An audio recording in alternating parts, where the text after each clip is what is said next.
The trading post on Kepler Station buzzed with the usual mix of alien voices and mechanical sounds. Dr. Elena Vasquez walked through the crowded marketplace, her simple brown jacket marking her as human among the more colorful beings around her.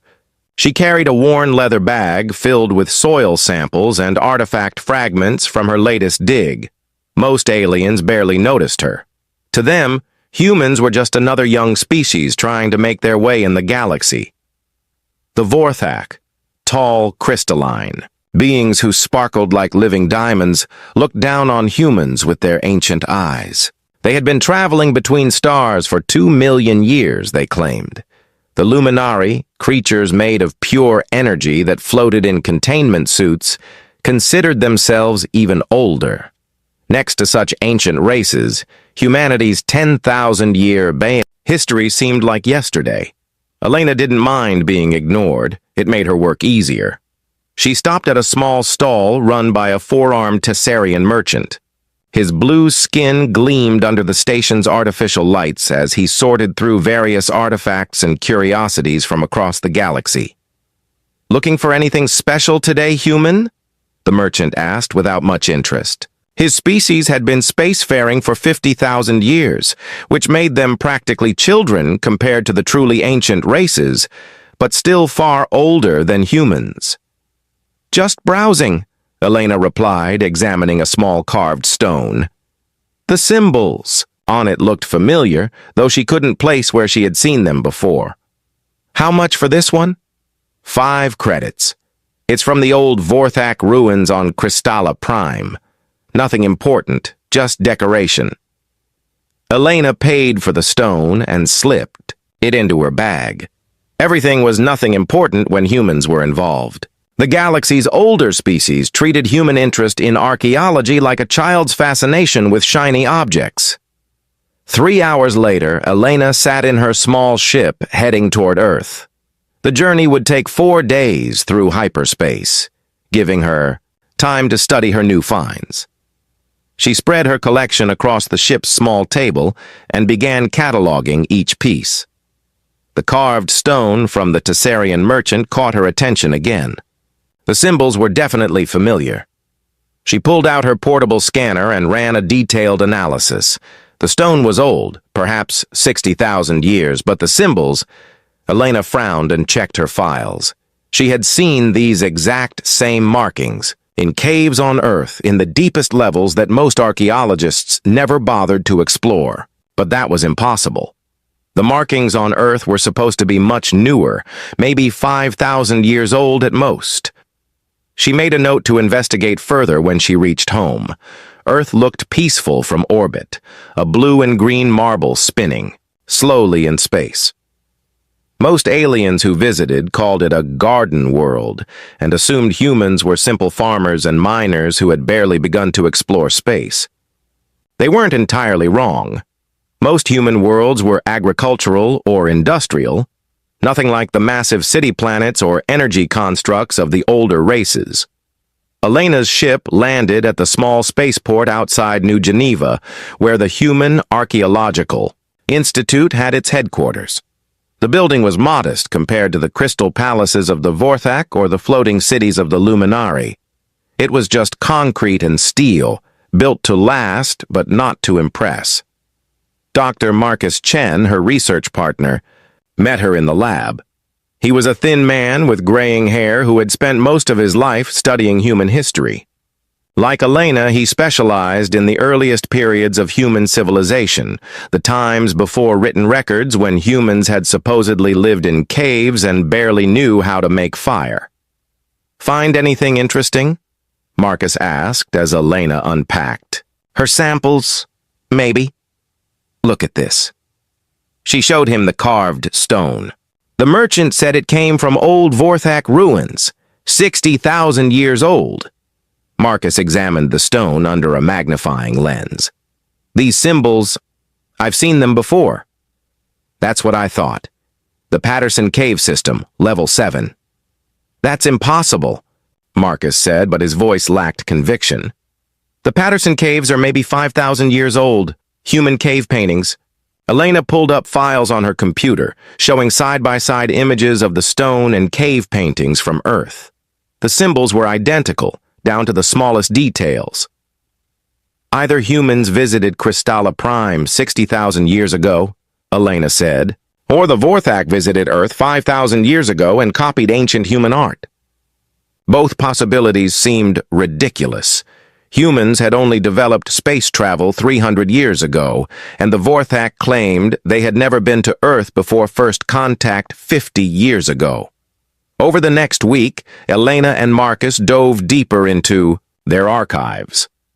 The Human Archaeological Institute had been collecting artifacts and data for centuries, most of it dismissed by other species as the work of primitives. But patterns began to emerge when they looked carefully.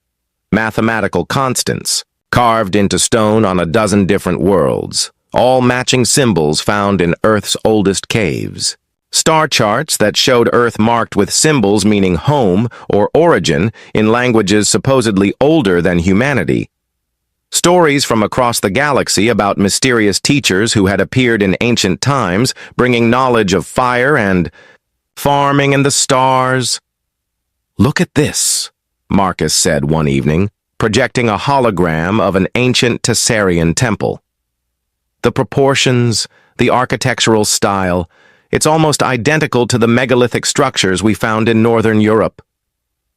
Elena studied the image. The Tessarian temple was supposed to be 40,000 years old, built when their civilization was young. The European megaliths were thought to be maybe 6,000 years old. "There's something else," Marcus continued. "I've been analyzing the linguistic patterns in these ancient alien texts. The root structures, the way concepts are organized. They're all similar to ancient human languages, but not modern ones. They match the language patterns we find in our oldest myths and legends." Elena sat back in her chair. The implications were staggering, but also impossible to believe. "Are you suggesting that humans somehow influenced the development of alien civilizations? That we were involved in galactic history before we officially discovered space travel?" "I'm not suggesting anything yet," Marcus replied. "But the evidence is pointing in directions that don't make sense." They worked through the night, cross-referencing data from dozens of worlds. Every ancient civilization in their sector of the galaxy showed signs of human influence, but always in the deepest, oldest layers that other archaeologists rarely studied. The next morning brought an unexpected visitor. Ambassador Kethavar of the Vorthak delegation arrived at the Institute, his crystalline form casting rainbow patterns on the walls as he moved. "Dr. Vasquez," he said in his melodious voice, "I understand you have been asking questions about ancient Vorthak sites." Elena exchanged glances with Marcus. News traveled fast in diplomatic circles. "Just routine research, Ambassador," she replied. "Comparative archaeology across species." "Of course. However, I must inform you that many of our oldest sites are restricted. They contain sacred artifacts and information that outsiders would not understand. Perhaps your time would be better spent studying human history." The suggestion was polite, but firm.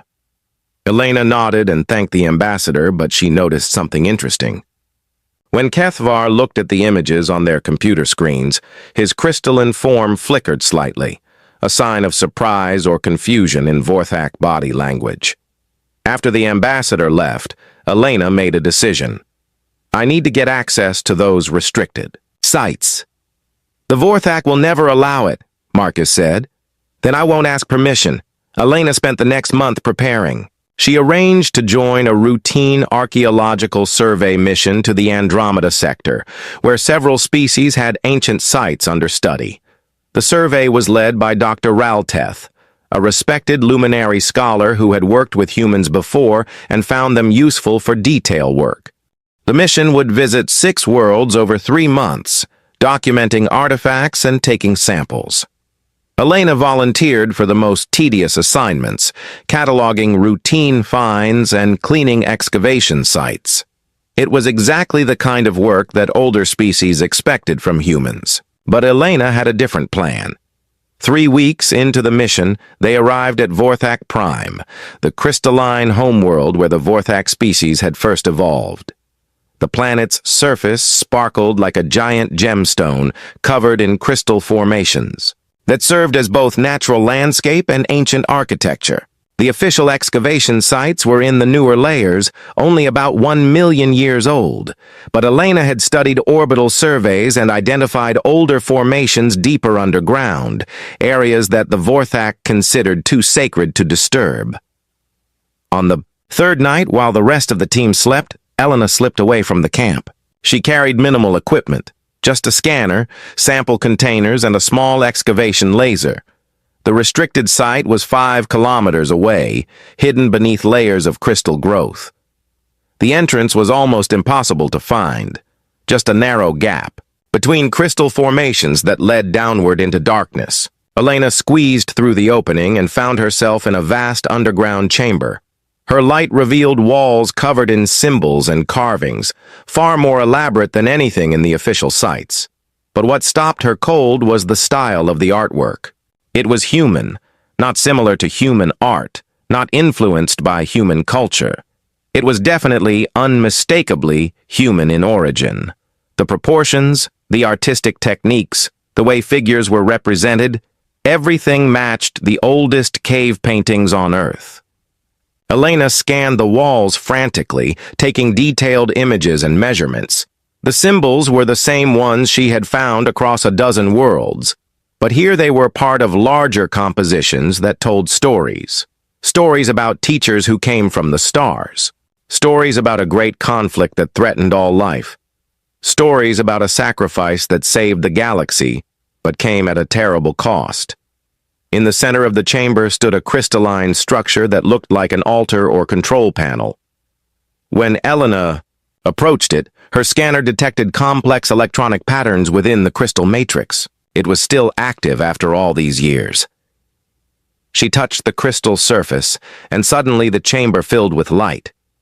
Holographic images appeared around her, showing star maps and alien worlds and creatures she had never seen before. And moving. Through all of these images were humans, but not the humans of today. These humans wore clothing made of energy and light. They shaped matter with their thoughts and traveled between stars without ships. They were teachers and guardians and warriors, protecting younger species from threats beyond imagination. Elena stared at the images, her mind reeling. According to the holograms, this chamber was nearly 3 million years old. But that was impossible. Humans had only existed as a spacefaring species for a few centuries. Unless they hadn't.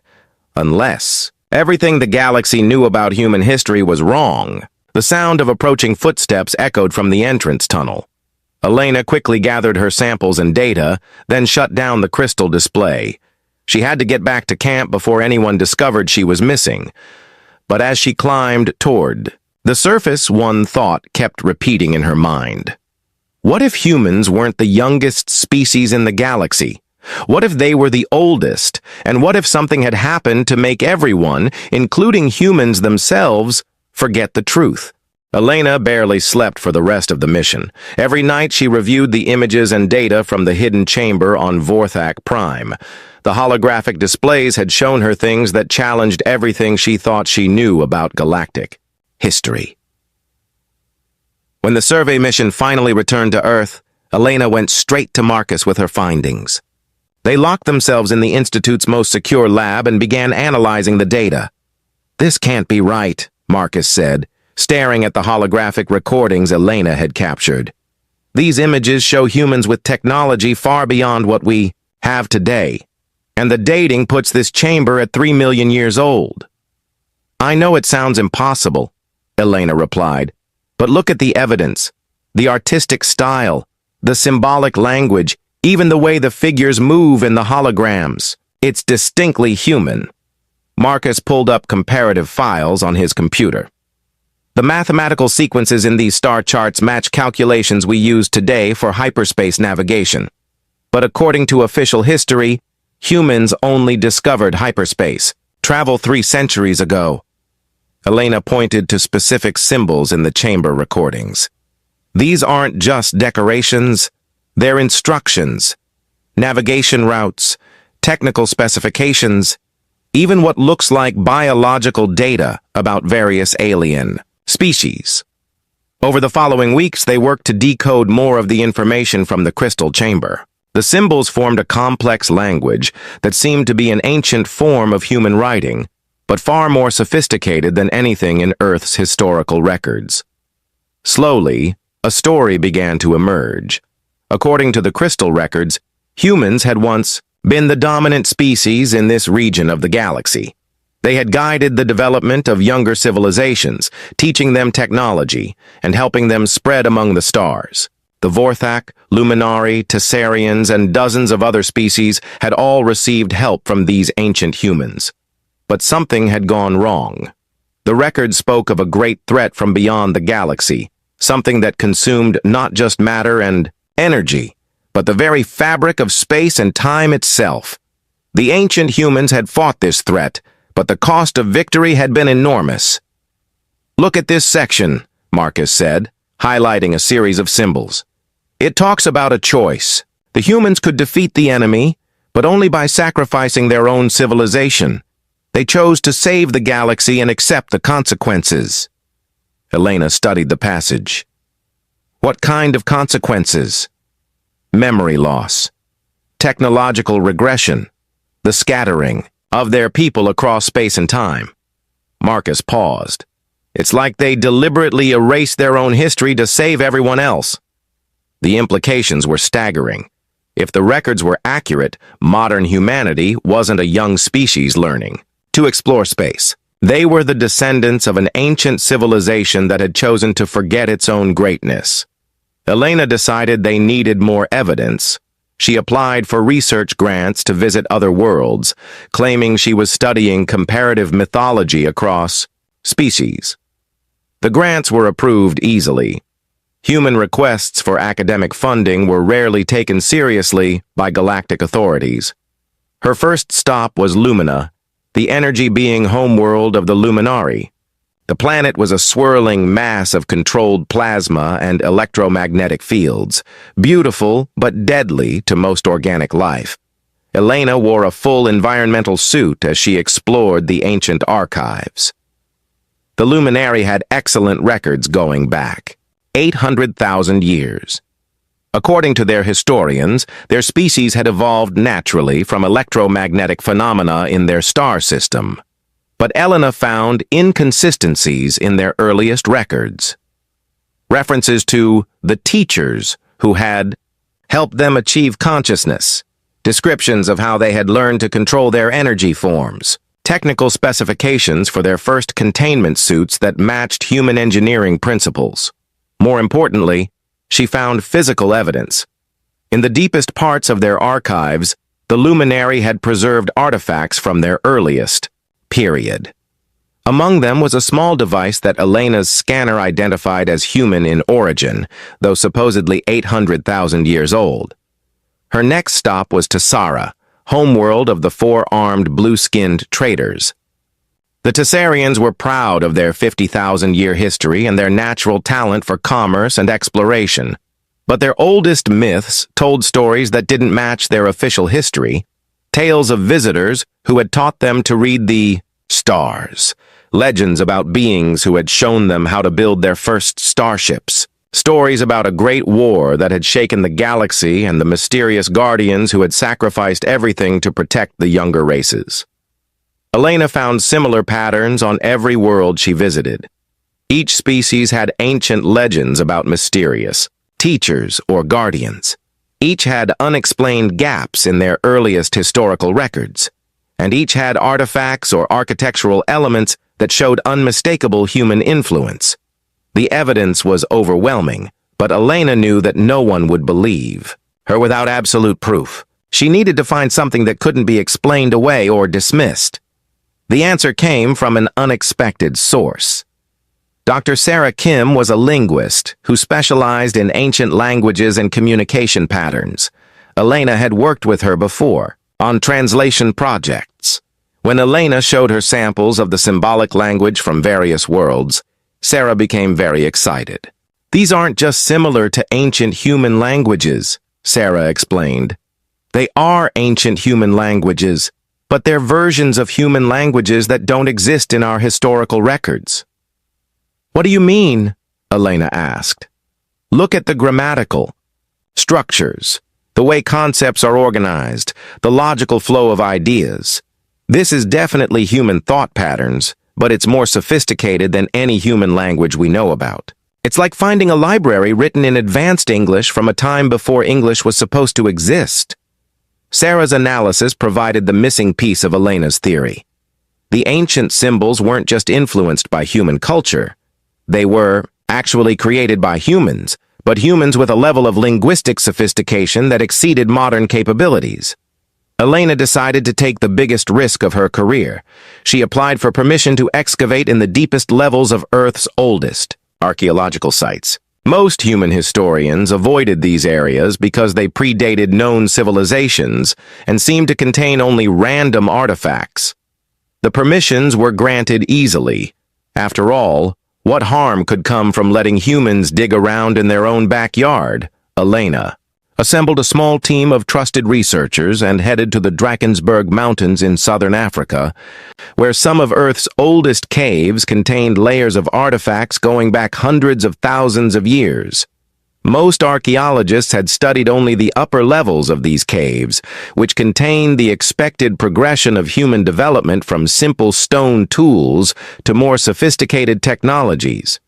But Elena wanted to go deeper, to the levels that predated known human history. What they found changed everything. In the deepest chambers, more than 200 meters underground, Elena's team discovered a vast complex of rooms and tunnels carved from solid rock. The workmanship was incredible, with smooth walls and precise angles that would challenge modern engineering capabilities. The chambers were filled with artifacts that defied explanation. Devices made from materials that their scanners couldn't identify. Star charts carved into the walls that showed not just local star systems, but galaxies millions of light years away. And everywhere the same symbolic language that Elena had found across the galaxy. In the largest chamber, they found something that stopped Elena cold. It was a massive crystal structure, similar to the one she had discovered on Vorthak Prime, but much larger and more complex. When she approached it, the crystal began to glow, with an inner light. Suddenly, the chamber filled with holographic displays showing Earth's true history. Images of ancient human cities that floated in the sky, powered by technology that manipulated gravity and space itself. Scenes of humans traveling between stars, not in ships, but by stepping through doorways that opened directly onto distant worlds. Records of human explorers seeding life on barren planets and guiding the evolution of primitive species into civilization. And then, the war. The holograms showed something emerging from the dark spaces between galaxies. Entities that weren't quite matter and weren't quite energy, but something else entirely. They consumed everything they touched, not just destroying it, but erasing it from existence itself. Elena watched in fascination and horror as the ancient humans fought this threat. They used weapons that rewrote the laws of physics and defenses, that turned space itself into a shield. But the enemy was too powerful, too alien, too fundamentally wrong for normal warfare to defeat. The final scenes showed the ultimate sacrifice. To defeat the entities, the humans had to do something that would erase their own civilization from history. They scattered their people across time and space, wiped their own memories, and destroyed all records of their existence. Only automated systems and hidden archives would remember the truth. The galaxy would forget that humans had ever been its guardians. Humans themselves would forget their true nature. They would become a young, primitive species, starting over from nothing. But they would survive, and if the threat ever returned, the hidden systems would reactivate, and humanity would remember who they really were. The holographic display ended, leaving Elena and her team in stunned silence. "My God, whispered Dr. Chen, who had insisted on joining the expedition despite his age. "We weren't the youngest species in the galaxy. We were the first." Elena stared at the crystal, her mind racing with the implications. Everything made sense now. The human influence on ancient alien civilizations, the gaps in galactic history, the way older species seemed to instinctively respect humans, despite considering them primitive. Deep down, they remembered. They might not know why, but something in their genetic memory recognized humanity as their ancient protectors. Elena began to understand the weight of what they had discovered. Humans weren't just another species trying to find their place in the galaxy. They were the ones who had created that galaxy, who had guided it, who had sacrificed everything to protect it. And according to the crystal records, the threat that had forced that sacrifice was still out there, somewhere in the dark spaces between stars. Elena looked at her team, seeing the same realization dawning in their eyes. They weren't just archaeologists anymore. They were the keepers of humanity's greatest secret. The question was, what were they going to do with it? As if in response to her thoughts, the crystal pulsed with light, and new symbols appeared on its surface. Elena's scanner translated them automatically. Deep space monitoring stations detecting anomalous signals. Recommended action, begin awakening protocols. Elena's blood ran cold. Whatever was coming, the ancient warning systems were already responding to it. Humanity's long sleep was about to end. Elena stared at the warning message glowing on the crystal surface. The translation was clear, but the implications were terrifying. Something was triggering the ancient monitoring systems that had been dormant for millions of years. She turned to her team. "We need to access the full archives. If these warnings are real, we need to understand what we're dealing with." Dr. Chen nodded grimly. "The question is, how much can we handle? The last holographic display almost overwhelmed our minds with information. This could be beyond human comprehension." "We have to try," Elena replied. "If the ancient humans left these systems active, they must have believed their descendants could eventually understand them." Elena approached the crystal carefully and placed her hand on its surface. The chamber filled with light as new holographic displays materialized around them. This time, the information came in waves that were easier to process. The crystal seemed to sense their capacity and adjusted its output accordingly. The first wave showed Earth as it had been millions of years ago. Not the primitive world that galactic historians described, but a planet covered with cities that defied physics. Structures that floated without support, powered by energy drawn from the fabric of space itself. Transportation networks that moved people instantly across continents. Gardens that grew in patterns that created art visible from orbit. Humans in those days had been far more than they were now. The holograms showed people who could manipulate matter with their thoughts, who lived for thousands of years, who could step between dimensions as easily as walking through a door. "This is what we were," Elena whispered. "This is what we gave up." The second wave revealed the scope of humanity's ancient civilization. They hadn't just lived on Earth. They had spread across the entire galaxy, but not as conquerors. They had been gardeners, carefully nurturing young species and guiding their development.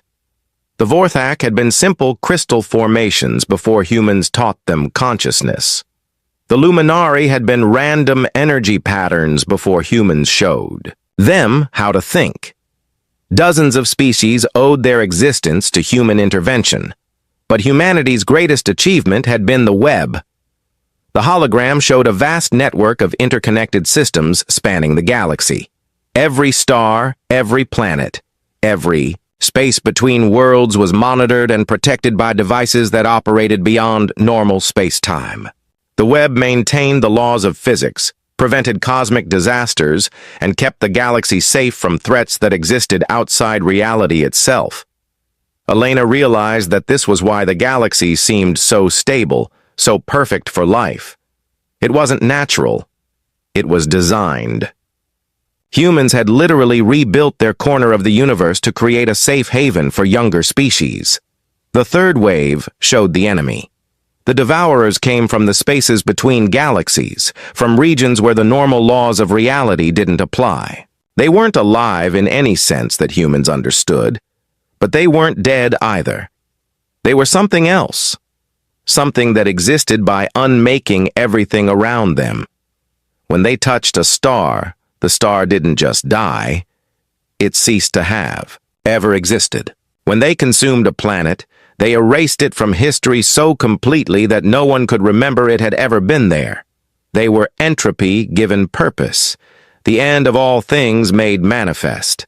Elena watched in horror as the holograms showed entire star systems disappearing, not just destroyed but edited out of existence. The Devourers moved slowly but inexorably, consuming reality itself as they advanced toward the galactic core.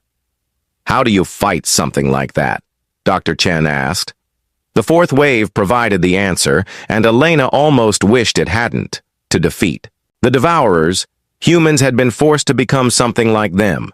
They had developed weapons that operated outside normal space-time, defenses that existed in multiple dimensions simultaneously. They had learned to rewrite the fundamental constants of reality and to exist partially outside the universe itself. The war had lasted for millennia, fought across dimensions that ordinary minds couldn't perceive. Gradually, humanity had pushed the Devourers back, forcing them into the deep void between galaxies. But the cost had been enormous. Using such power had changed humanity at a fundamental level. They were no longer entirely part of the universe they were trying to protect. Their children were born with abilities that grew stronger with each generation until they risked becoming as alien as the entities they fought.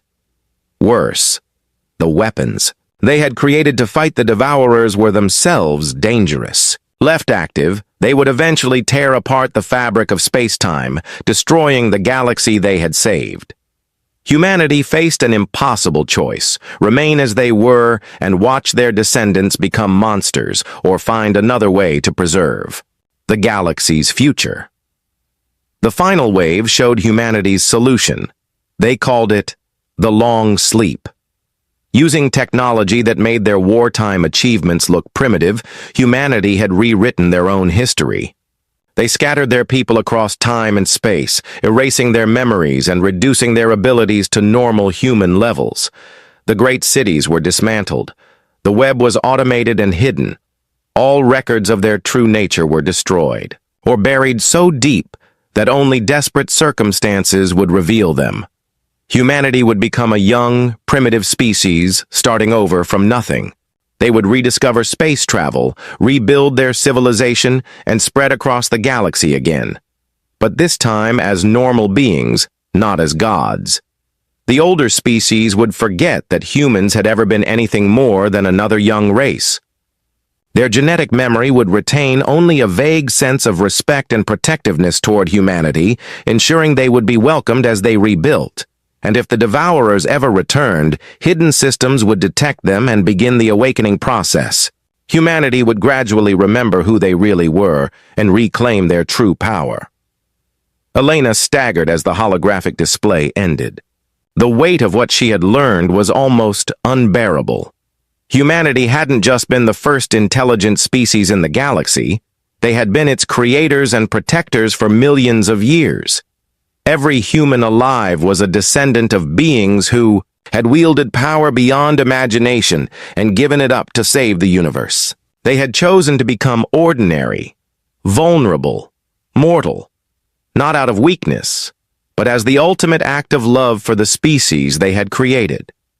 "The monitoring stations," Elena said slowly. "They're detecting the Devourer's return." Dr. Chen pulled up the translation again. "Deep space monitoring stations detecting anomalous signals. How long do we have?" Elena interfaced with the crystal again, asking for more specific information. The response chilled her to the bone. The Devourers were already at the galaxy's edge, moving slowly but steadily inward. At their current rate of advance, they would reach inhabited systems within 50 years. 50 years to prepare for a war against entities that could erase entire star systems from existence. Elena looked around the chamber, taking in the incredible technology that surrounded them. "The awakening protocols," she said. "How do they work?" The crystal responded with another wave of information. The process was gradual and carefully controlled. Humans across the galaxy would begin experiencing dreams and visions that slowly restored their genetic memories. Advanced technologies would start functioning again as human consciousness expanded to operate them. Hidden facilities would come online, revealing the tools needed to fight the coming war. But the process would take time. Full awakening could take decades, and they might not have that long. "There has to be a way to accelerate it," Elena said. The crystal showed her the answer, and she gasped. There were key nodes scattered across human space, ancient facilities that could trigger rapid awakening in local populations. But activating them required someone who already understood the truth. Someone like her. "We have to warn everyone," Dr. Chen said. Elena shook her head. "Who would believe us? We need proof, and we need to start the awakening process carefully. If we do this wrong, we could cause panic or make the process fail." She studied the star. Charts the crystal was showing her. There were 12 key nodes within human space, hidden on colony worlds that most people considered unremarkable. Each node could awaken the human population within a radius of several light years. "We need to split up," Elena decided. "Each of us takes responsibility for activating specific nodes. We document everything, gather evidence, and start the process, slowly." Over the next several hours, they planned their approach. Elena would take the nodes closest to Earth and the core human worlds. Dr. Chen would head toward the outer colonies. Other team members would handle the scattered systems throughout human space. They spent days learning how to interface with the ancient systems, practicing with the crystal until they could activate dormant technologies without causing catastrophic failures. The process was like learning to use muscles they didn't know they had. Elena discovered that the awakening process wasn't just about recovering memories. It was about reclaiming abilities that humanity had deliberately suppressed. As Bets, she worked with the crystal. She found herself understanding concepts that should have been beyond human comprehension. Her perception of space and time began to expand, allowing her to see patterns and connections that had been invisible before. It was exhilarating and terrifying at the same time. "Is this what we were like?" she asked the crystal during one training session. The response came not as words, but as a direct understanding. "This is what you will be again." Elena realized that she and her team were becoming the first humans in millions of years to reclaim their true nature. They were no longer quite the same species they had been when they entered the chamber. On their final day in the hidden complex, Elena made a discovery that changed everything. In the deepest part of the archives, she found records of other galaxies, where humanity had fought the Devourers. They had lost some of those battles. The records showed dead galaxies, vast regions of space where reality itself had been consumed. In some cases, humanity had managed to evacuate surviving species to other galaxies before the end. In others, everything had been lost. But in every case, humanity had learned something new about their enemy. The collective knowledge of millions of years of warfare was stored in the archives, waiting to be accessed when the next battle began. Elena understood now why the ancient humans had been so confident that their descendants could eventually win. They weren't just fighting the Devourers. They were part of a war that spanned multiple galaxies and eons of time. Humanity wasn't just the galaxy's ancient protectors. They were the universe's immune system, the one force capable of stopping entropy made manifest. As Elena prepared to leave the chamber and begin activating the awakening nodes, she felt the weight of cosmic responsibility settling on her shoulders. She was no longer just an archaeologist investigating ancient mysteries. She was a general in a war that would determine whether reality itself would survive. The crystal pulsed one final time, downloading the last piece of critical information directly into her mind. The location of humanity's greatest weapon, hidden in a place where no one would think to look for it, Earth itself. The planet wasn't just humanity's birth world. It was the control center for the entire galactic defense network, disguised as a simple agricultural world. When the time came for the final battle, Earth would reveal its true nature. Elena smiled grimly as she led her team toward the surface. The galaxy thought humans were a young, primitive species barely worth noticing. They had no idea what was about to wake up.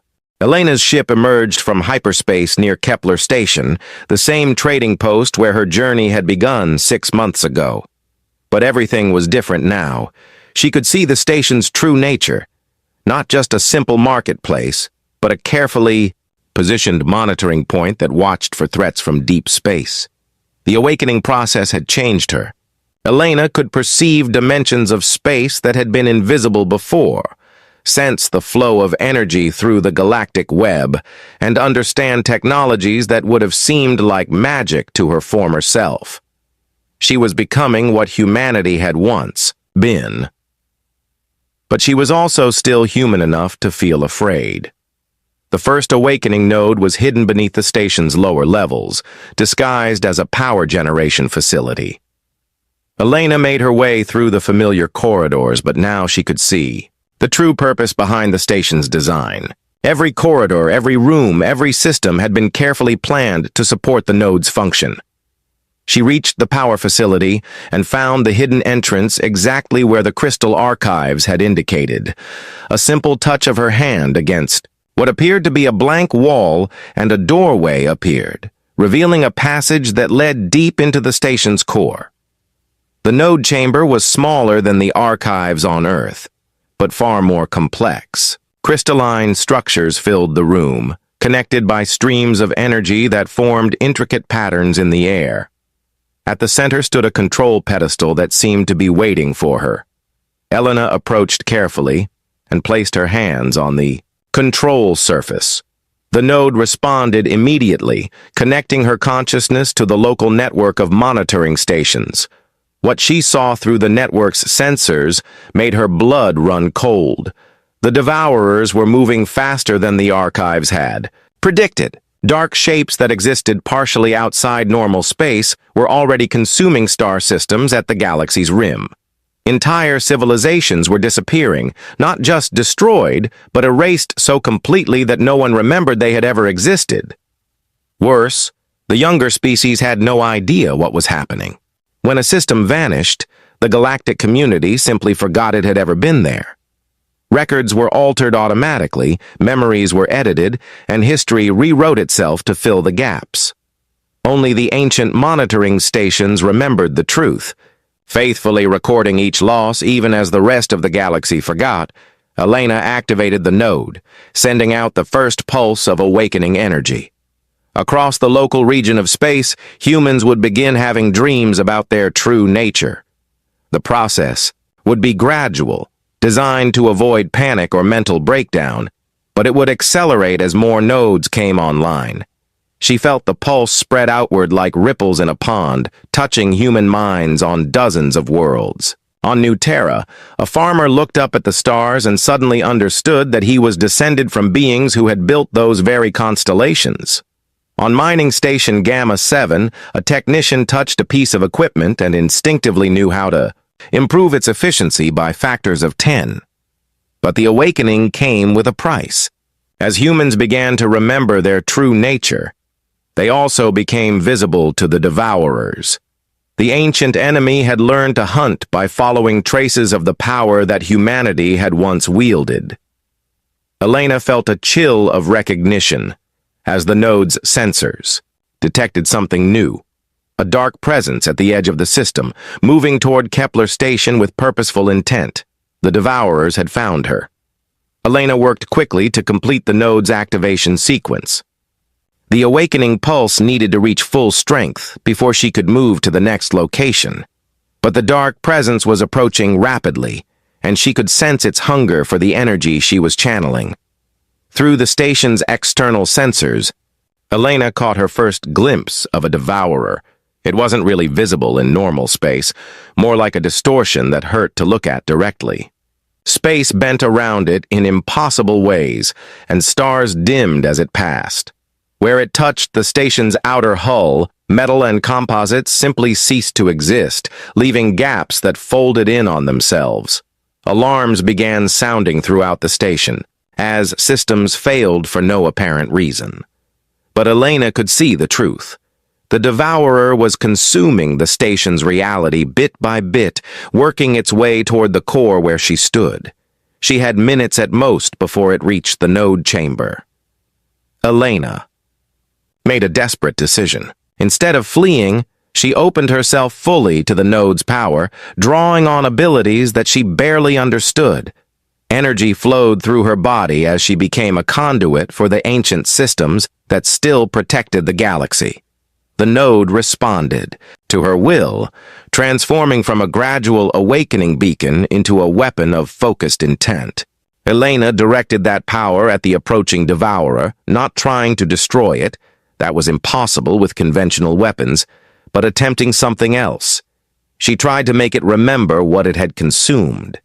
The effect was immediate and terrifying. The devourer stopped its advance and began writhing in what might have been pain. The stars it had dimmed flared back to life, and the gaps in the station's hull began to fill with regenerated matter. For a moment, Elena thought she had won. But then the devourer adapted, learning from her attack. It began to consume the very memory of what it had taken, making her weapon useless. Elena realized she was outmatched. She wasn't ready for direct confrontation with these entities. Not yet. She triggered the node's emergency protocol, sending out a powerful burst of awakening energy that would accelerate the process across the entire sector. Thousands of humans would remember their heritage in the next few hours, instead of the next few weeks.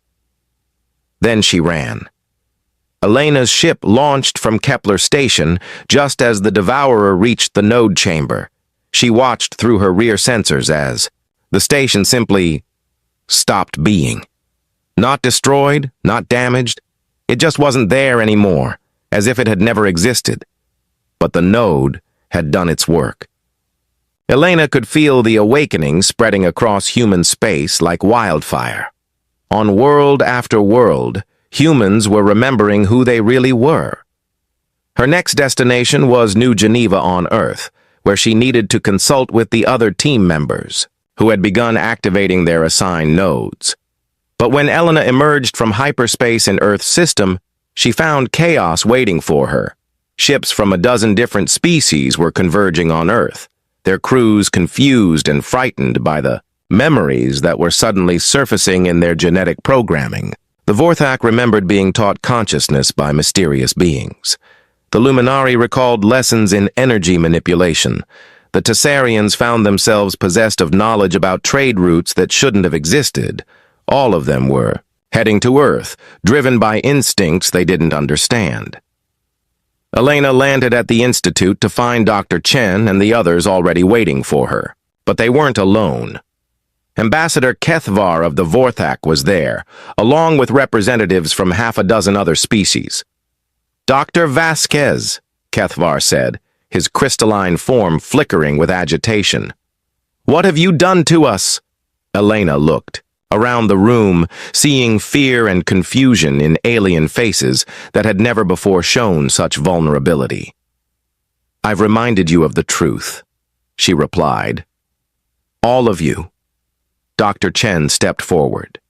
"Elena, we've been getting reports from across human space. The awakening is happening faster than we planned. Some people are having mental breakdowns from the sudden return of memories. Others are manifesting abilities they can't control." Elena nodded grimly. "The devourers forced my hand. They found the first node. We don't have time for a gradual awakening anymore." She turned to the alien representatives. "You all remember fragments now, don't you? Memories that don't match your official histories. Knowledge that came from somewhere else. The Luminari representative, a being of contained energy named Bright Thought Ascending, spoke through its translation device. We remember teachers, beings who showed us how to think, how to exist. The memories feel real, but they contradict everything we know about our evolution. Because your official histories are wrong, Elena said bluntly. You didn't evolve naturally. Humans guided your development millions of years ago, before we chose to forget our own nature. She activated a portable holographic display showing images from the Earth archives. The alien representatives watched in stunned silence as their true origins were revealed. This is impossible, a Tessarian diplomat said. Humans are barely a few thousand years old. You have no advanced technology, no evidence of ancient civilization. Elena smiled sadly. We hid it all. We had to save the galaxy from an enemy that's returning even as we speak. She showed them the records of the Devourers, explaining the threat that was already consuming systems at the galaxy's edge. The alien representatives grew more agitated as they realized the scope of the danger. You're saying that an enemy capable of erasing entire star systems is coming here, and our only hope is that humans will remember how to be gods? Kethvar asked skeptically. Not gods, Elena corrected. Guardians. We were never rulers or conquerors. We were protectors, and we gave up everything to keep you safe. Dr. Chen pulled up a holographic star chart. The monitoring stations are tracking the Devourers' advance. At current speed, they'll reach the inner systems within 30 years. We need to complete the awakening process and prepare defenses. Elena studied the chart, noting which systems had already vanished from existence. The pattern was clear. The Devourers were following the old human expansion routes, consuming the hidden infrastructure that had once supported the galactic web. They remember us, too, Elena realized. They're targeting our old systems first, trying to prevent the awakening. A new voice interrupted the discussion. Then we'd better give them something to really worry about. Everyone turned to see a woman standing in the doorway. But there was something different about her. She moved with impossible grace, and her eyes held depths that seemed to extend beyond normal space. Who are you? Elena asked. Captain Sarah Rodriguez, New Terra Colonial Marines, the woman replied. At least that's who I was this morning. Now I remember being Admiral Sarah Rodriguez of the Galactic Defense Fleet, 3rd Stellar War. Elena stared in amazement. You're one of the ancient humans, a full awakening. Sarah nodded. The node activation on New Terra triggered something in me, probably because I was already in the military, already thinking in terms of defense and protection. The memories came back all at once. She moved to the holographic display, her fingers dancing over controls that hadn't been visible moments before. The star chart expanded, showing details that no current technology should have been able to detect. The Devourers are using the same attack pattern they used 3 million years ago, Sarah explained. They probe the defenses, consume isolated systems, and gradually work their way toward population centers. But they have a weakness. What kind of weakness? Kethvar asked. Sarah's smile was predatory. They can only consume what exists in normal space-time. The web we built operates in 11 dimensions simultaneously. If we can reactivate the full network, we can create zones where reality is so heavily reinforced that even the Devourers can't unmake it. Elena felt hope stirring for the first time since the crisis began. How many more awakened humans do we need? For full web activation? At least 10,000 with complete memory restoration, Sarah replied. For basic defense? Maybe 1,000 would be enough to hold key systems. Dr. Chen frowned. The awakening process is accelerating, but it's still random. We can't control who remembers what or how quickly. Sarah touched the display again, bringing up files that Elena hadn't known existed. Actually, we can. There are forced awakening protocols, but they're dangerous. The subject has to be willing, and the process can cause permanent psychological Damage if done incorrectly. Elena looked around the room, seeing the weight of decisions settling on everyone present. They were talking about fundamentally changing human nature, about forcing people to become something beyond normal humanity. The alternative is extinction, Sarah said quietly. Not just for us, but for everyone. The devourers won't stop with this galaxy. They'll keep consuming until there's nothing left but empty void. Ambassador Kethvar spoke up. The Vorthak Council will support whatever action you deem necessary. We remember enough now to know that we owe our existence to humanity. Similar declarations came from the other alien representatives. Species that had considered humans primitive were now pledging their resources to support humanity's return to power. Elena realized that the galaxy was about to change in ways that no one could predict. Humanity was waking up from millions of years of sleep, and when they fully remembered who they were, nothing would ever be the same. Sarah, Elena said, how long do we have before the devourers reach inhabited systems? Sarah's expression grew grim. The outer colonies are already under attack. We just don't know it yet because the systems that would report it have been erased from existence. I estimate 6 months before they reach a major population center. 6 months to wake up a species that had been sleeping for 3 million years. Elena looked at the faces around her, human and alien alike, all depending on humanity to remember how to save the galaxy. The real war was about to begin. The awakening spread like wildfire across human space. Within 3 months, nearly 50,000 humans had recovered partial memories of their ancient heritage. 1,000 had achieved full awakening, becoming beings of such power that they barely resembled the species they had been. Elena stood in the command center that had emerged from beneath New Geneva when the final awakening protocols activated. The chamber was vast, its walls covered with displays showing the status of defensive systems across the galaxy. At the center stood a crystalline matrix that pulsed with energy from 11 dimensions simultaneously. Status report, she called, to Sarah Rodriguez, who now served as military coordinator for the awakening forces. The web is 30% operational, Sarah replied, her consciousness partially extended into the Galactic Defense Network. We've managed to reinforce reality around 200 star systems, creating safe zones that the devourers can't penetrate. Elena nodded, but her expression remained grim. 30% wasn't enough. The devourers had reached the middle rim of the galaxy, consuming entire sectors before anyone realized they were under attack. Billions of beings were simply ceasing to exist, erased so completely that only the ancient monitoring stations remembered they had ever lived.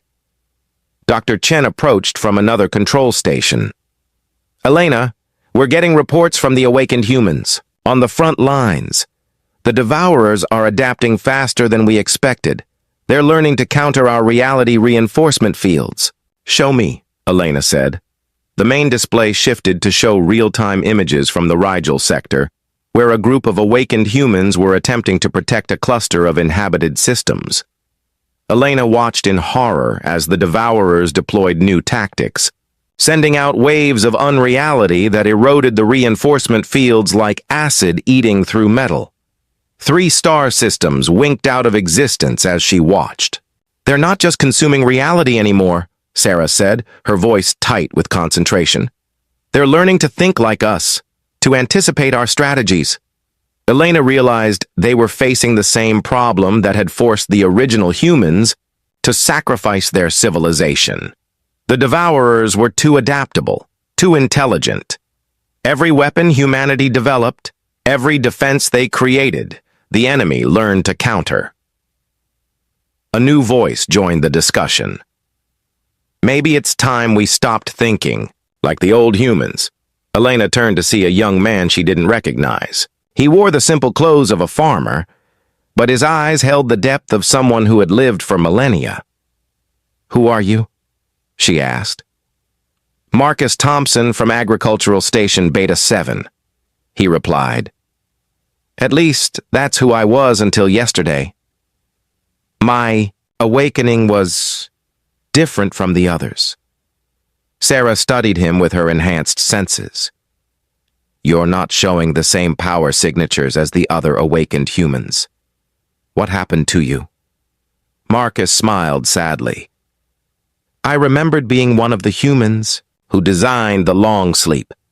I know why we really did it, and it wasn't just to hide from the devourers. Elena felt a chill of premonition. What do you mean? The war was changing us, Marcus explained. To fight entities that existed outside normal reality, we had to become something like them. With each battle, we became more alien, more disconnected, from the universe we were trying to protect. He gestured toward the awakened humans working at various stations around the command center. Look at them. Really look at them. Are they still human? Elena followed his gaze and understood what he meant. The fully awakened humans moved with unnatural grace, their eyes reflecting dimensions that normal vision couldn't perceive. They spoke in languages that existed in mathematical space and manipulated matter with casual thoughts. They were becoming gods, and gods couldn't relate to the mortal species they were supposed to protect. The original humans realized this, Marcus continued.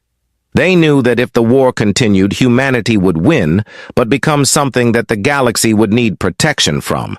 So they chose a different path. The long sleep wasn't just about hiding, Elena breathed. It was about preserving humanity's essential nature. Marcus nodded. Every few million years, we wake up to face the devourers. We fight them using the old methods, push them back to the void between galaxies, then sleep again before we can become monsters ourselves. Sarah's expression grew troubled. But that means we're fighting a war we can never truly win.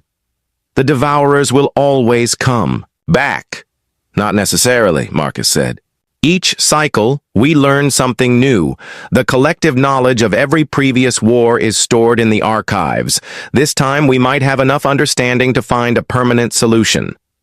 Elena felt the weight of cosmic history pressing down on her.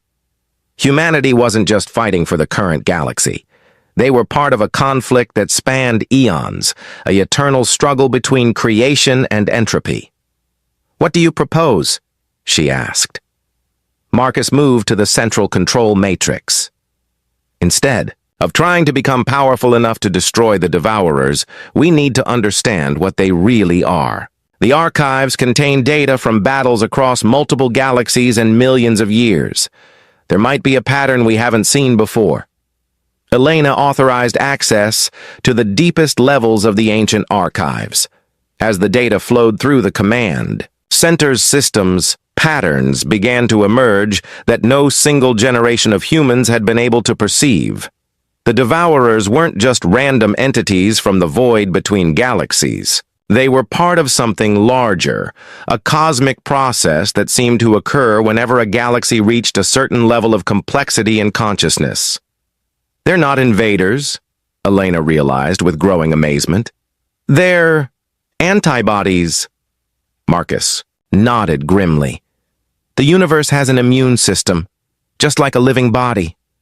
When consciousness becomes too concentrated in one region, when intelligent life grows too powerful, the system responds by sending entities to restore balance. By erasing everything, Sarah said bitterly. Not everything, Elena corrected, studying the data more carefully. Look at the pattern. They target the most advanced civilizations first, the ones with the greatest ability to manipulate reality. They leave primitive life alone. Dr. Chen joined them at the control matrix. So humanity's cycle of advancement and regression isn't just a tactic to preserve our essential nature. It's a way of staying below the threshold that triggers the cosmic immune response. Elena felt pieces of an enormous puzzle clicking into place. That's why the original humans scattered the younger species across the galaxy instead of keeping them concentrated in one region. That's why they designed the galactic web to be distributed instead of centralized. They were trying to create a stable configuration that wouldn't trigger another immune response. But something went wrong, Marcus said. The system is more sensitive now than it was before. The threshold for triggering a response has dropped. Sarah pulled up tactical displays showing the Devourers advance. They're targeting our awakened, humans specifically. The more power we manifest, the more aggressively they respond. Elena stared at the displays, understanding dawning like a cold sunrise. We can't win this war by becoming more powerful. Every time we escalate, they escalate to match us. We're trapped in an arms race against the universe itself. Then what's the solution? Dr. Chen asked. Elena looked around the command center, seeing the awakened humans who had sacrificed their normal existence to become weapons in an impossible war. She thought about the billions of beings who had already been erased from existence, and the billions more who would follow if they couldn't find another way.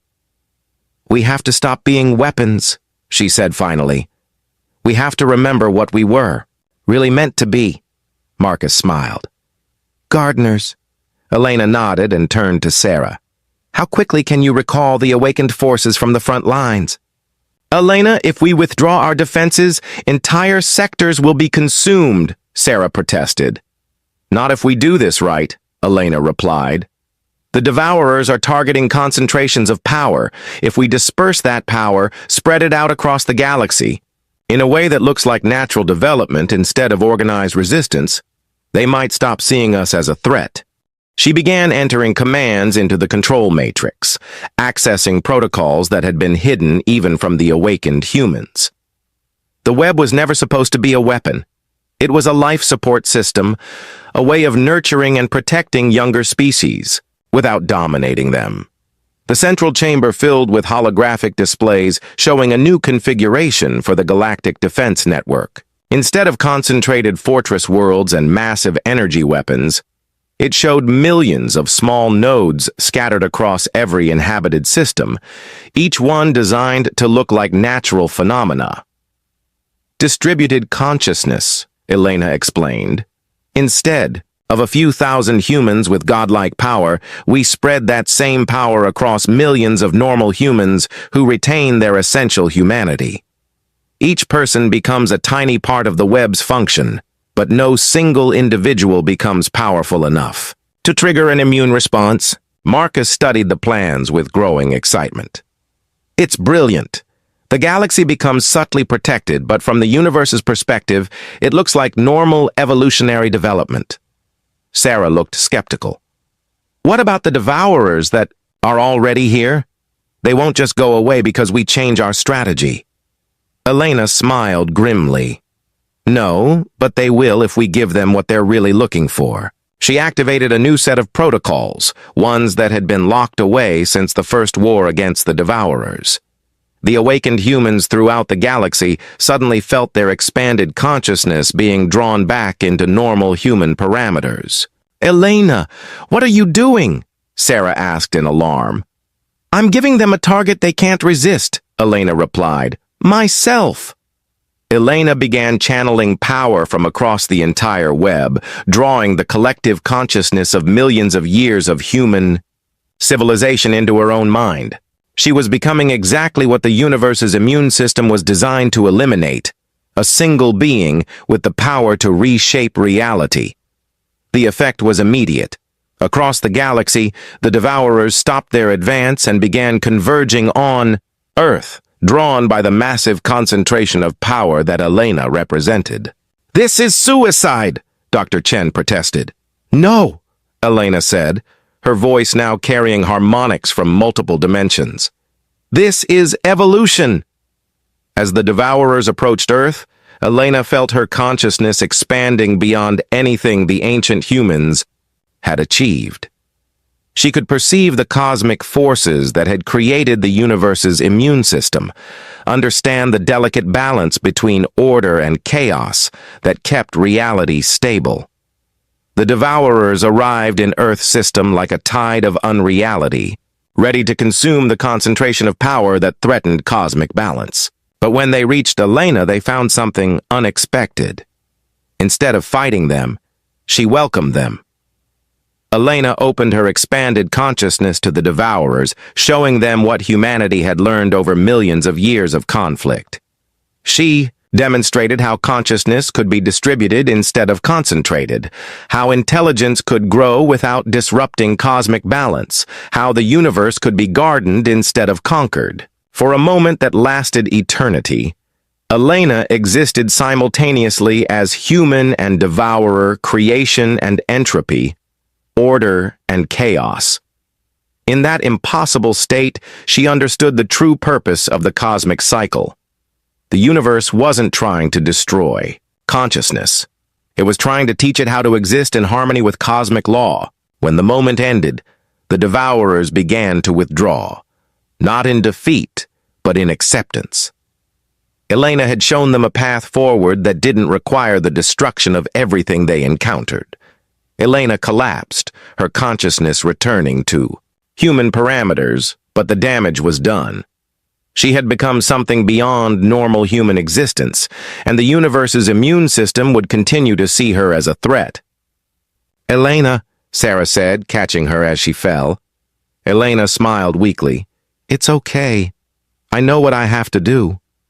She activated the final protocol, the one that would scatter her expanded consciousness across the entire human species, distributing her power so thinly that no individual would trigger another immune response. Humanity would retain their awakened abilities, but in such subtle forms that they would appear to be natural evolution.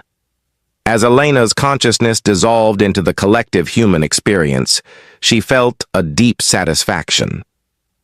The war was over, not because humanity had won, but because they had learned to stop fighting. Across the galaxy, humans settled into their new role as invisible guardians.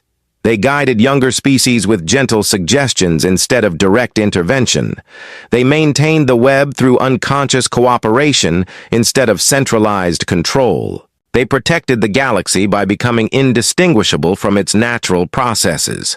The older alien species gradually forgot that there had ever been a crisis. Their genetic memories retained only a vague sense that humans were somehow special, somehow important, but they couldn't remember why.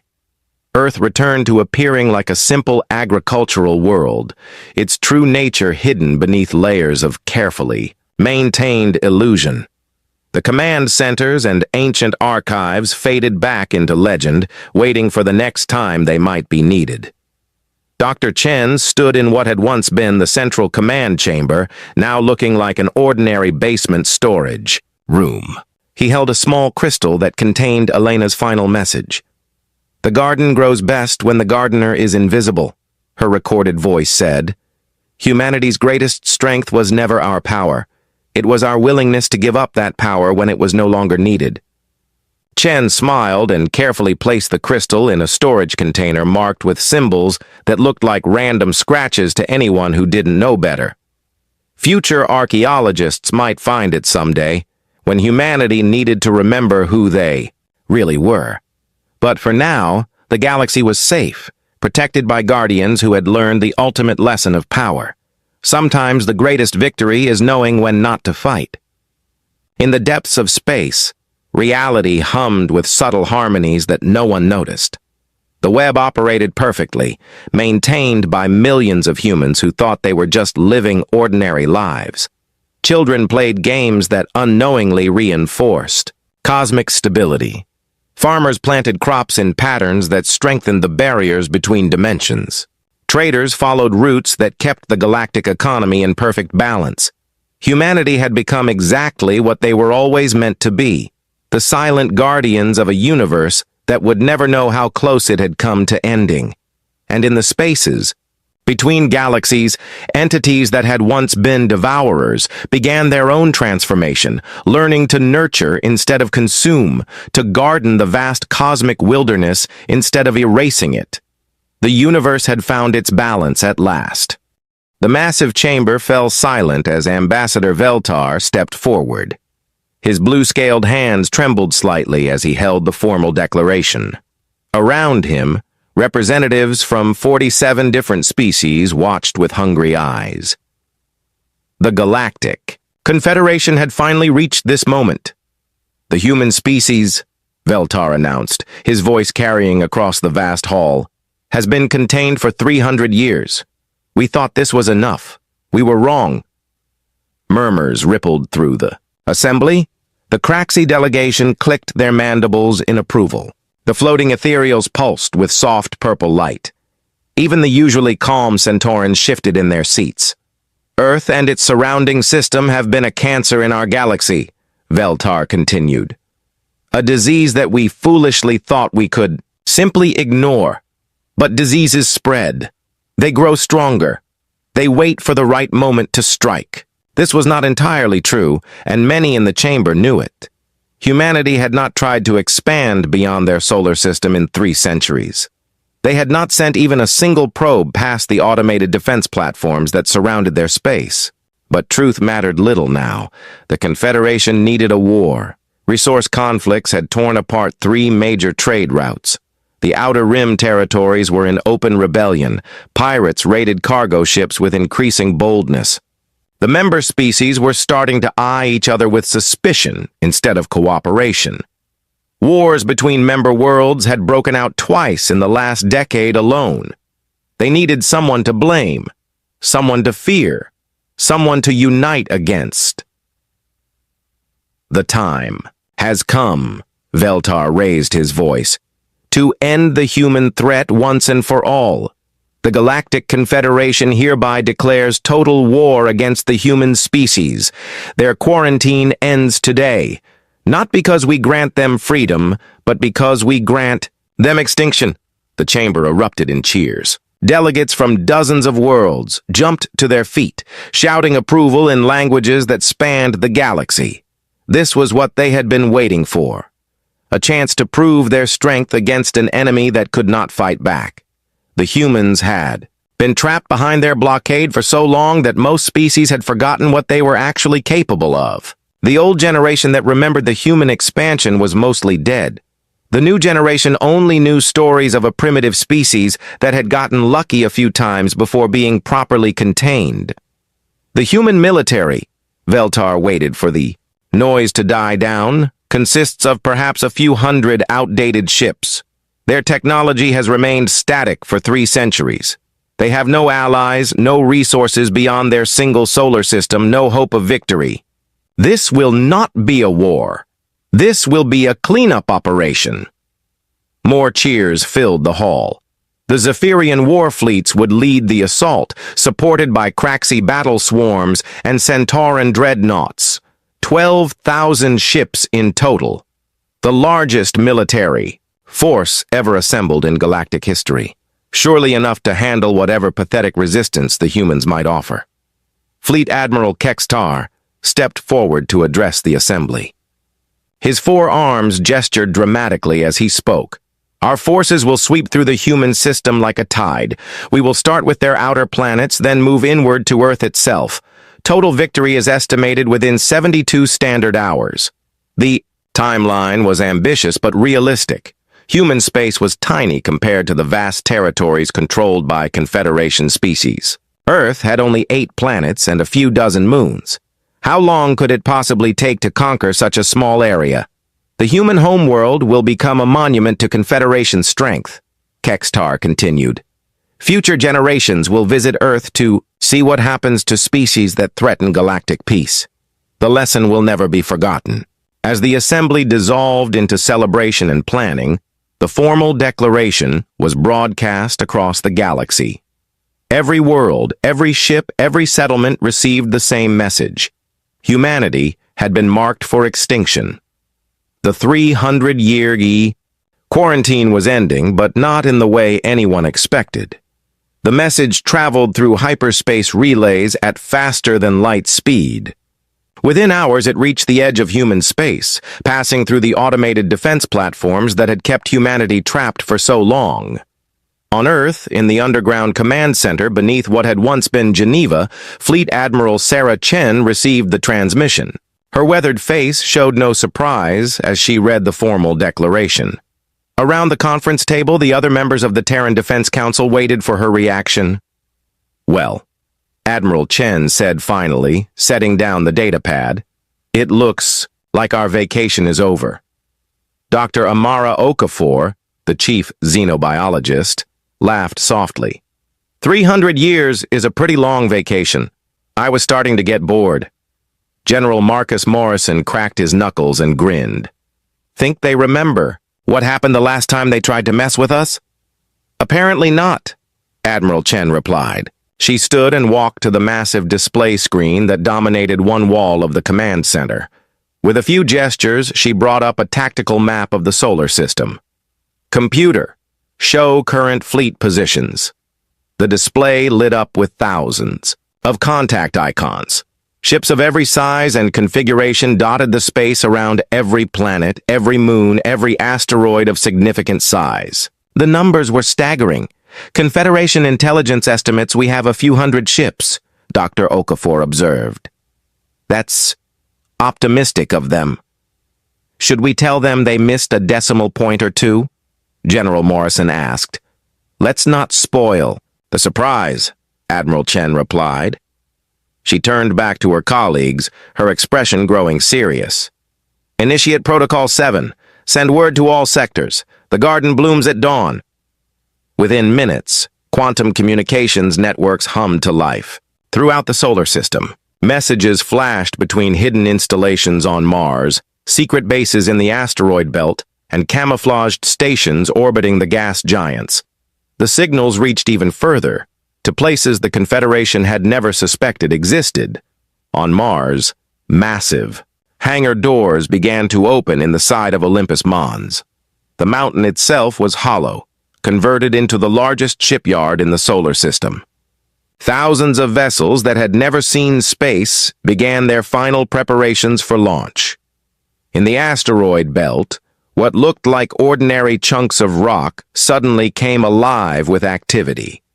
Mining platforms revealed themselves to be mobile battle stations. Processing facilities opened to disgorge fleets of escort ships. The belt itself was not just a source of raw materials, but a fortress that spanned millions of kilometers.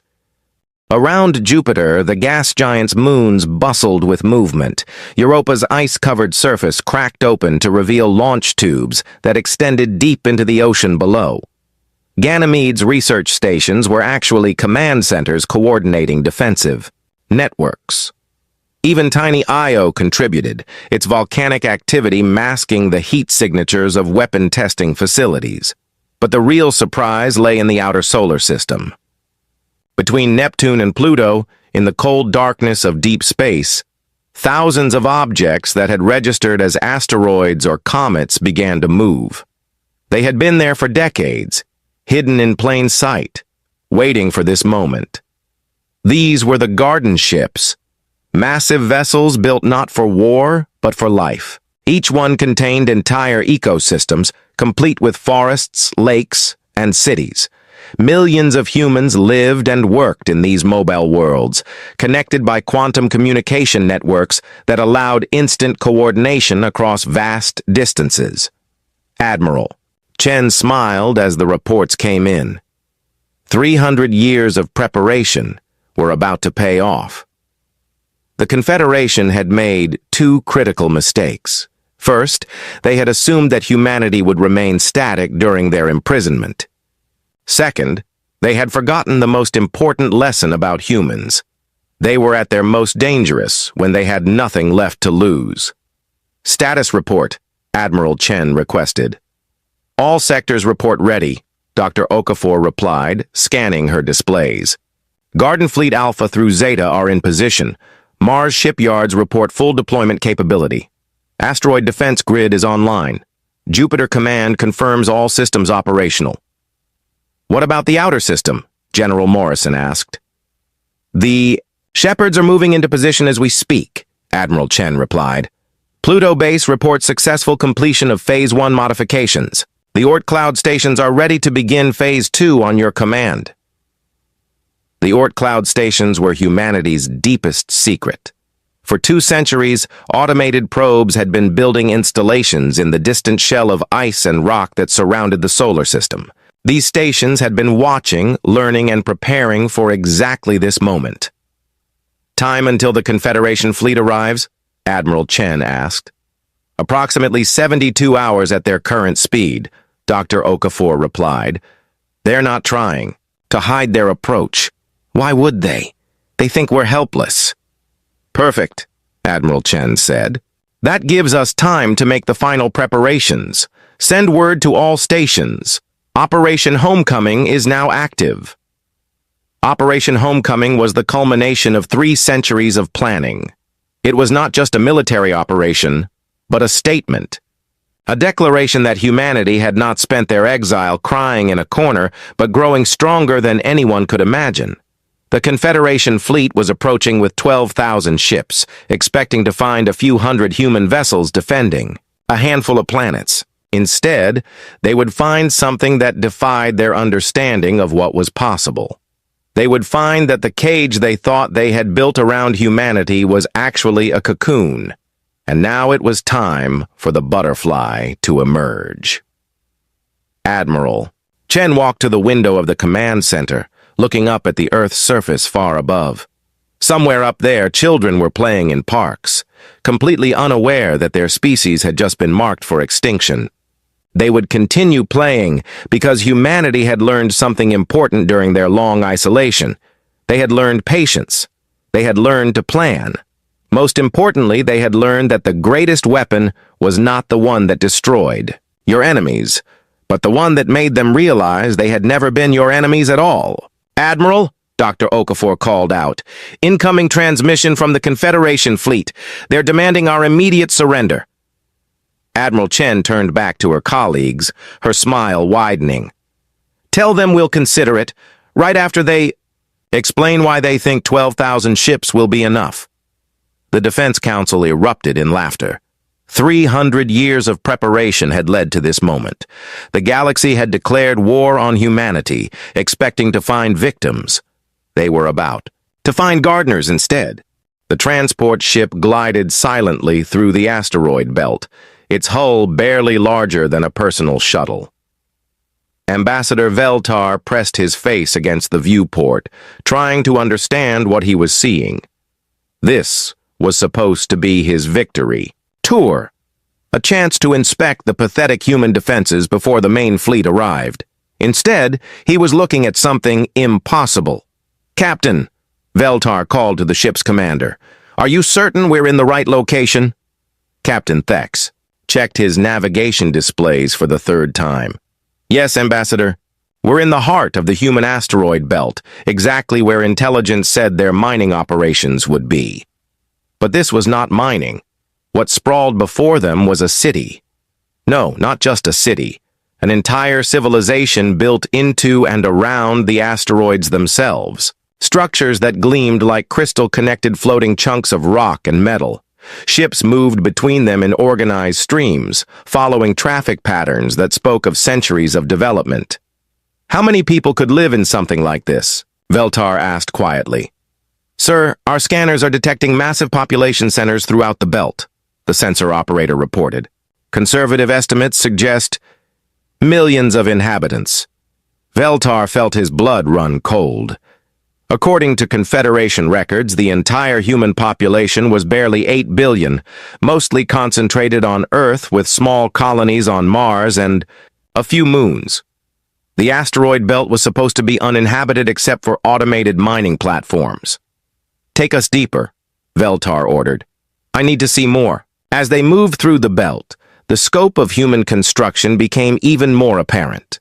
What had looked like natural asteroids from a distance revealed themselves to be carefully shaped and connected. Gardens grew inside transparent domes. Children played in zero-gravity playgrounds that spiraled around spinning habitats. Elderly humans tended to floating farms that produced more food per cubic meter than most planetary agriculture. This is not possible, Veltar whispered. Where did they get the resources? The technology? We've been watching them for 300 years. On Earth, Admiral Chen was asking herself different questions. She stood in the observation deck of Haven Station, one of the largest structures in the Garden Fleet. Through the transparent aluminum walls, she could see stars that had been her home's only companions for decades. Status report on our guest? She asked. Commander Torres, a woman whose family had lived in the belt for 5 generations, smiled grimly. Ambassador Veltar's ship is currently passing through Sector 7. He seems surprised by what he's finding. I imagine he would. B, Admiral Chen replied. The Confederation spent so much time congratulating themselves on trapping us that they never bothered to check what we were actually doing. Haven Station was a marvel of human engineering and determination.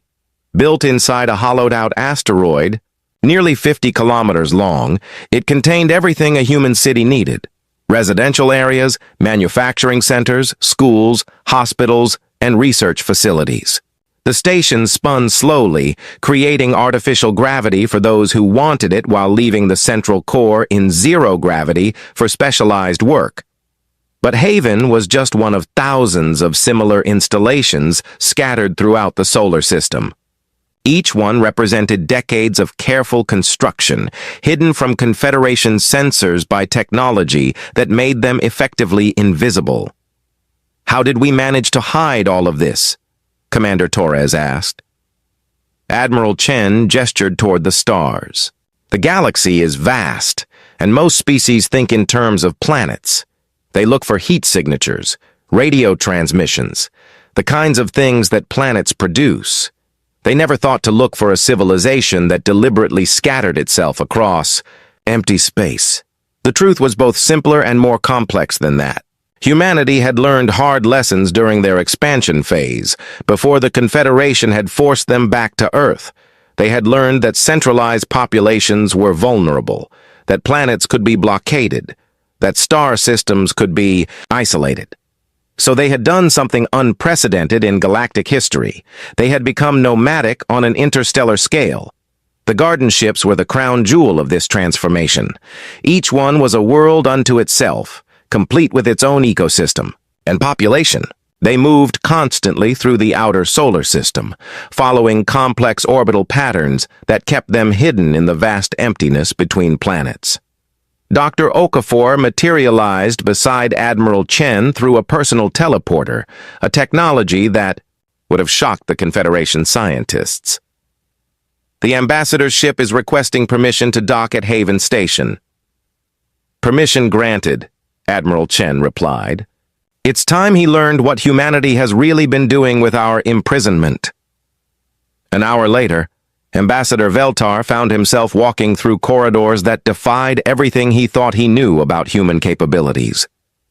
The walls seemed to shift and flow like living tissue, but they were clearly technological. Children ran past him speaking languages he had never heard, their laughter echoing through spaces that felt more like natural caverns than spaceship corridors.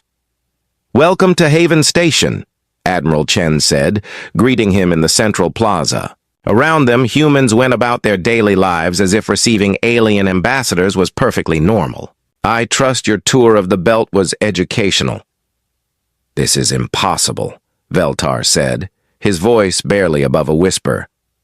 "Our intelligence reports said you had limited manufacturing capability, basic technology. How did you build all of this?" "Admiral." Chen smiled and began walking. Veltar had no choice but to follow. "You made a mistake, Ambassador. You assumed that being cut off from galactic trade would make us weaker.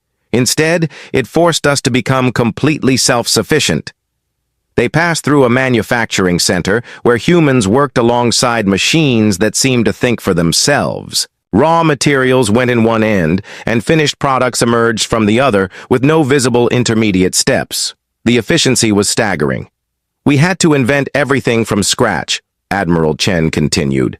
"New alloys that were stronger than anything in your databases. Energy sources that could power entire cities without producing detectable signatures. Most importantly, we learned to work with biology instead of against it." She gestured to the walls around them. "These ships aren't just built, they're grown.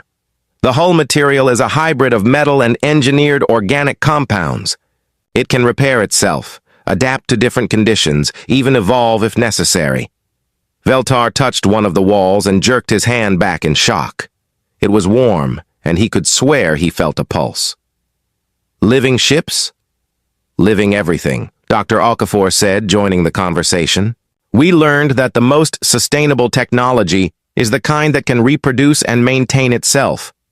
Every garden ship is essentially a single organism, with humans living symbiotically inside it. They entered a vast chamber that took Veltar's breath away. It was a forest, complete with towering trees, flowing streams, and wildlife. But they were clearly in the middle of a spaceship, surrounded by stars visible through transparent sections of the hull. "How many people live here?" Veltar asked. "Haven Station houses about 2 million permanent residents," Admiral Chen replied. "But we have over 6,000 garden ships of various sizes. The total population of our space-based civilization is approximately 4 billion people." The numbers hit Veltar like a physical blow. 4 billion people living in space, hidden from all galactic detection systems. It meant that Earth's surface population was only half of humanity's total numbers. It meant that the Confederation had been planning to attack a target twice as large as they had imagined. "Why are you showing me this?" Veltar asked. Admiral Chen stopped walking and turned to face him. "Because your people are about to make a terrible mistake. You think you're coming to exterminate a small, weak species trapped on a single planet. Instead, you're about to attack a civilization that has spent 3 centuries preparing for exactly this moment." She gestured toward a viewing platform that overlooked the forest. As they climbed to the top, Veltar could see through the transparent hull to the space beyond. What he saw there made his legs go weak. Ships. Thousands of them. Not the crude, bulky vessels he expected from human technology, but sleek, organic-looking craft that moved through space like living creatures. Some were clearly warships, bristling, with weapons that pulsed with contained energy. Others were obviously support vessels, their hulls opening to reveal manufacturing bays and repair facilities. "This is just one battle group," Admiral Chen said calmly. "We have dozens of them scattered throughout the solar system, plus the fixed defenses, the mobile platforms, and the installations you haven't seen yet." "How many ships do you have?" Veltar asked, dreading the answer. "Counting everything from fighters to dreadnoughts? About 50,000 active vessels, with production facilities that can double that number in a matter of weeks." 50,000 ships. The Confederation fleet approaching Earth consisted of 12,000 vessels, and that had been considered overwhelming force. Humanity had built a fleet more than 4 times that size, while supposedly trapped and helpless. "This changes everything," Veltar whispered. "Does it?" Admiral Chen asked. "Your people declared war on us. Your fleet is already on its way. The only question now is whether this ends with understanding or with the complete destruction of everything you've built." They walked in silence for several minutes, passing through sections of the station that showcased humanity's incredible advances. Medical facilities where diseases were cured by reprogramming the patient's own cells. Educational centers where children learned by directly interfacing with quantum computers. Research labs where scientists manipulated matter at the subatomic level. "We didn't want this war," Admiral Chen said finally. "For 300 years, we've been content to develop our civilization in peace. We could have broken through your blockade at any time in the last century. We chose not to." "Why?" Veltar asked. "Because we learned something important during our isolation," Admiral Chen replied. "We learned that the greatest strength is not the ability to destroy your enemies, but the wisdom to know when not to use that strength." They returned to the central plaza where a crowd had gathered. Humans of all ages filled the space, but they were not alone. Veltar was shocked to see other species among them. Centaurans, ethereals, even a few Craxi, all living peacefully, alongside humans, integrated into their society. "Refugees," Admiral Chen explained, noticing his surprise.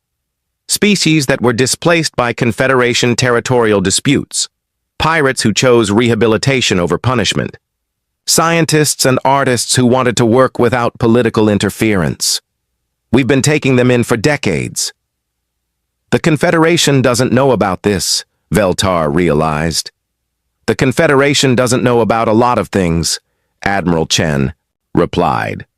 You've been so focused on containing us that you never bothered to ask what we were becoming.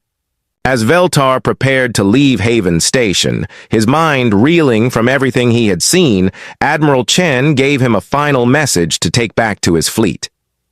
Tell your commanders that humanity offers them one chance, she said. Turn around and go home. Forget this war. Forget your dreams of conquest. Choose to live in peace with neighbors who want nothing more than to be left alone. And if they refuse? Veltar asked. Admiral Chen's smile faded, replaced by an expression of infinite sadness. Then they will learn why we spent 300 years preparing for this day. And I promise you, Ambassador, the lesson will be one the galaxy never forgets. As Veltar's shuttle departed Haven Station, Admiral Chen watched it disappear into the asteroid field. Around her, the garden ships continued their ancient dance through space, carrying the dreams and hopes of a species that had refused to let imprisonment become extinction. The Confederation had tried to cage humanity. Instead, they had given them the greatest gift possible: time to evolve beyond anything the galaxy had ever seen. Soon they would all understand what that evolution had wrought. Fleet Admiral Kextar stood on the bridge of his flagship, the Galactic Dominion, watching the tactical displays with growing confidence. 12,000 ships from across the Confederation followed in perfect formation behind him. The largest military force in galactic history, assembled for what should be the easiest victory in recent memory. Status report, Kextar commanded. All fleets report ready for combat, his tactical officer replied. Zephyrian battle groups are in position. Craxi swarms are prepared for rapid assault. Centauran dreadnoughts are charging their main weapons. We should reach the edge of human space within the hour. Kexitar nodded with satisfaction. 300 years of human isolation was about to end. The pest that had once threatened galactic peace would finally be exterminated. Any sign of human defensive activity? He asked. None, sir, the sensor operator reported. Their system appears to be completely undefended. We're detecting minimal energy signatures from their planets. Their entire fleet seems to consist of perhaps 50 vessels, all concentrated around Earth. 50 ships, Kextar laughed, against 12,000. This will be over in minutes. But as the Confederation fleet crossed into human space, something felt wrong. The automated defense platforms that had maintained the blockade for centuries hung silent and dark. There were no patrol ships, no early warning beacons, no sign that humanity even knew they were coming. Where are the defensive installations? Kextar asked. Intelligence reports indicated significant fortifications throughout the system. Sir, the sensor operator said, uncertainty creeping into his voice, I'm not detecting any artificial structures beyond the planets and their natural satellites. It's as if the entire system is empty. Kextar frowned. Empty space was wrong. Every civilized system in the galaxy bustled with activity. Space stations, cargo ships, communication, relays, mining operations. The human system looked like it had been abandoned. Take us deeper into the system, Kextar ordered. All fleets maintain formation. Stay alert for human tricks. But as hours passed, no tricks materialized. The Confederation fleet moved through, the outer solar system unopposed.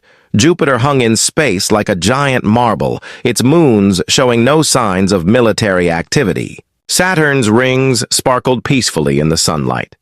Mars appeared to be nothing more than a red rock with a few small settlements. This is too easy, Admiral Zexara of the Craxi forces transmitted from her command ship. Humans are devious. They must be planning something. Perhaps, Kextar replied. But planning what? We have them completely outgunned and outnumbered. Even if they had hidden every ship in their pathetic fleet, they couldn't pose a serious threat to our forces. As the fleet approached Earth's orbital space, the full scope of human weakness became apparent. The blue-green planet hung defenseless in the void, its surface cities glowing softly in the darkness. A few small ships orbited lazily around it, clearly civilian vessels. Pathetic, Kextar muttered. 300 years to prepare for this moment, and this is all they can manage? Sir, his communications officer called out, we're receiving a transmission from the human homeworld. Put it through, Kextar ordered.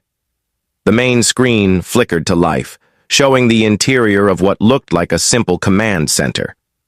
A human female in a plain uniform stood at attention, her expression calm despite the overwhelming force bearing down on her world. This is Fleet Admiral Sarah Chen of the Terran Defense Force, the woman said. To the approaching Confederation, Fleet. Welcome to the Sol system. We've been expecting you. Kextar stepped forward, his forearms gesturing dramatically. Human Admiral, I am Fleet Admiral Kextar of the Galactic Confederation. You are vastly outnumbered and outgunned. Surrender immediately, and your deaths will be quick. Admiral Chen smiled, and something about that smile made Kextar uncomfortable. I appreciate the offer, Admiral, but I'm afraid we'll have to decline. You see, we've been preparing for this conversation for quite some time. Preparing? Kextar laughed. With 50 ships against 12,000, what possible preparation could matter in the face of such overwhelming superiority? Let me show you, Admiral Chen replied. The transmission ended, and for a moment, nothing happened. The Confederation fleet continued its advance toward Earth, weapons charging and targeting systems locking onto the few visible human vessels. Then, space came alive. What had appeared to be empty vacuum suddenly revealed itself to be humanity's true strength. Ships materialized from nowhere, first dozens, then hundreds, then thousands. They decloaked from behind every asteroid, emerged from hidden bases on every moon, rose from the depths of space in formations that stretched across astronomical distances. But these were not the crude, bulky vessels that Confederation intelligence had expected. These ships moved like living things, their hulls flowing and adapting as they maneuvered. Some crackled with energy fields that bent space around them. Others appeared almost biological, their surfaces rippling with what looked like engineered flesh. How many ships are we detecting? Kextar demanded, his confidence evaporating. Sir, the sensor operator's voice cracked with fear. The computers are still counting. Current estimate is over 30,000 vessels, and more are appearing every second. 30,000 ships. But that was impossible. The humans had been trapped in their system for 3 centuries. They had no access to the resource networks that made such massive fleets possible. Where had they gotten the materials, the technology, the population to crew such a force? All fleets, battle stations, Kextar shouted. Prepare for immediate attack. But the human ships did not attack. They simply surrounded the Confederation fleet, moving with a coordination that spoke of decades of practice. Their formation was perfect, their positioning flawless. It was like watching a dance that had been choreographed by master strategists. Admiral Chen's voice filled the communications channel again. Admiral Kextar, I want you to understand something. For 300 years your people taught us that might makes right, that the strong deserve to rule over the weak. That expansion and conquest are natural laws. Thank you for the education. The largest human vessels were barely recognizable as ships at all. They were vast entities that dwarfed entire Confederation battle groups, their hulls stretching for kilometers. As Kextar watched in growing horror, one of these massive ships began to demonstrate its capabilities. It phased. That was the only word for what happened. The enormous vessel became translucent, then transparent, then invisible to all sensors. But it was still there. Kextar could feel its presence like a weight pressing down on his consciousness. Impossible, he whispered. Nothing that large can use stealth technology. Sir, his tactical officer reported, We're detecting massive energy buildups throughout the human fleet, but the signatures don't match any known weapon systems. What kind of energy? Buildups? Kextar demanded. I don't know, sir. The computers can't classify them. It's like they're using physics we don't understand. The first demonstration of human capabilities was almost gentle. A Confederation destroyer at the edge of the formation simply stopped working. Its weapons, powered down, its shields flickered and died. Its engines went silent. But there was no damage, no explosion, no sign of attack. "Status report from the Stellar Hammer," Kextar shouted. "Sir, Captain Velkoth reports that all systems have been overridden. His ship is responding to commands from the human fleet instead of his own bridge crew. But his crew is unharmed." More ships began to experience the same phenomenon. One by one, Confederation vessels found their systems no longer responding to their own commands. Their weapons turned away from human targets. Their shields reconfigured to protect nearby human ships instead of themselves. Their navigation systems began following courses plotted by human computers. "They're not destroying us," Admiral Zexara transmitted, her voice filled with confusion. "They're capturing us without firing a shot." Kextar watched his mighty fleet become puppets dancing to human commands. This was not warfare, as he understood it. This was something entirely new, a form of combat that turned an enemy's strength against them without causing death or destruction. "How are they doing this?" he demanded. Admiral Chen's voice answered, as if she had heard his question. "We had 300 years to study your technology, Admiral. Every ship you sent to maintain our blockade, every probe you used to monitor our activities, every communication relay you established near our space. We learned from all of it." The truth hit Kextar like a physical blow. The blockade hadn't just kept humans trapped, it had given them a classroom. For 3 centuries, they had been studying Confederation technology, finding its weaknesses, learning to exploit its vulnerabilities.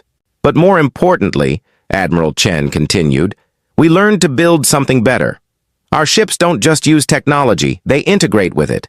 Every vessel in our fleet is partially alive, capable of evolving and adapting in real time.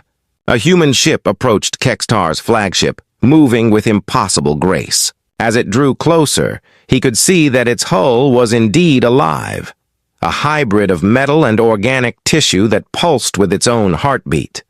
Weapons that looked more like organs than machines tracked his ship's movements. "Your people made a critical error," Admiral Chen said. "You assumed that being isolated would make us weaker. Instead, it forced us to become completely self-reliant. We had to invent everything from scratch. New sciences, new technologies, new ways of thinking about the universe itself." The human ship extended what looked like a tendril toward Kextar's flagship. Where it made contact, the Confederation vessel's hull began to change, taking on the same organic appearance. The transformation spread slowly but inexorably, converting cold metal into warm, living tissue. "We don't want to destroy you," Admiral Chen said, her voice now coming from Kextar's own communication systems. "Destruction is wasteful. Instead, we're going to teach you what we learned during our isolation." Kextar tried to give orders, but his ship no longer obeyed him. The bridge systems responded to commands he never gave, displaying information he didn't understand. His crew looked to him for leadership. But what leadership could he provide against an enemy that had made his own vessel their ally? "You came here to commit genocide," Admiral Chen continued, "to wipe out an entire species because you needed someone to blame for your own failures. But we're going to show you something better." Across the Confederation fleet, the same process was occurring. Human ships approached, made contact, and began the slow transformation of their former enemies. It was not an invasion or a conquest, it was an integration. "What do you want from us?" Kextar finally asked. "Nothing," Admiral Chen replied. "We want to give you something instead.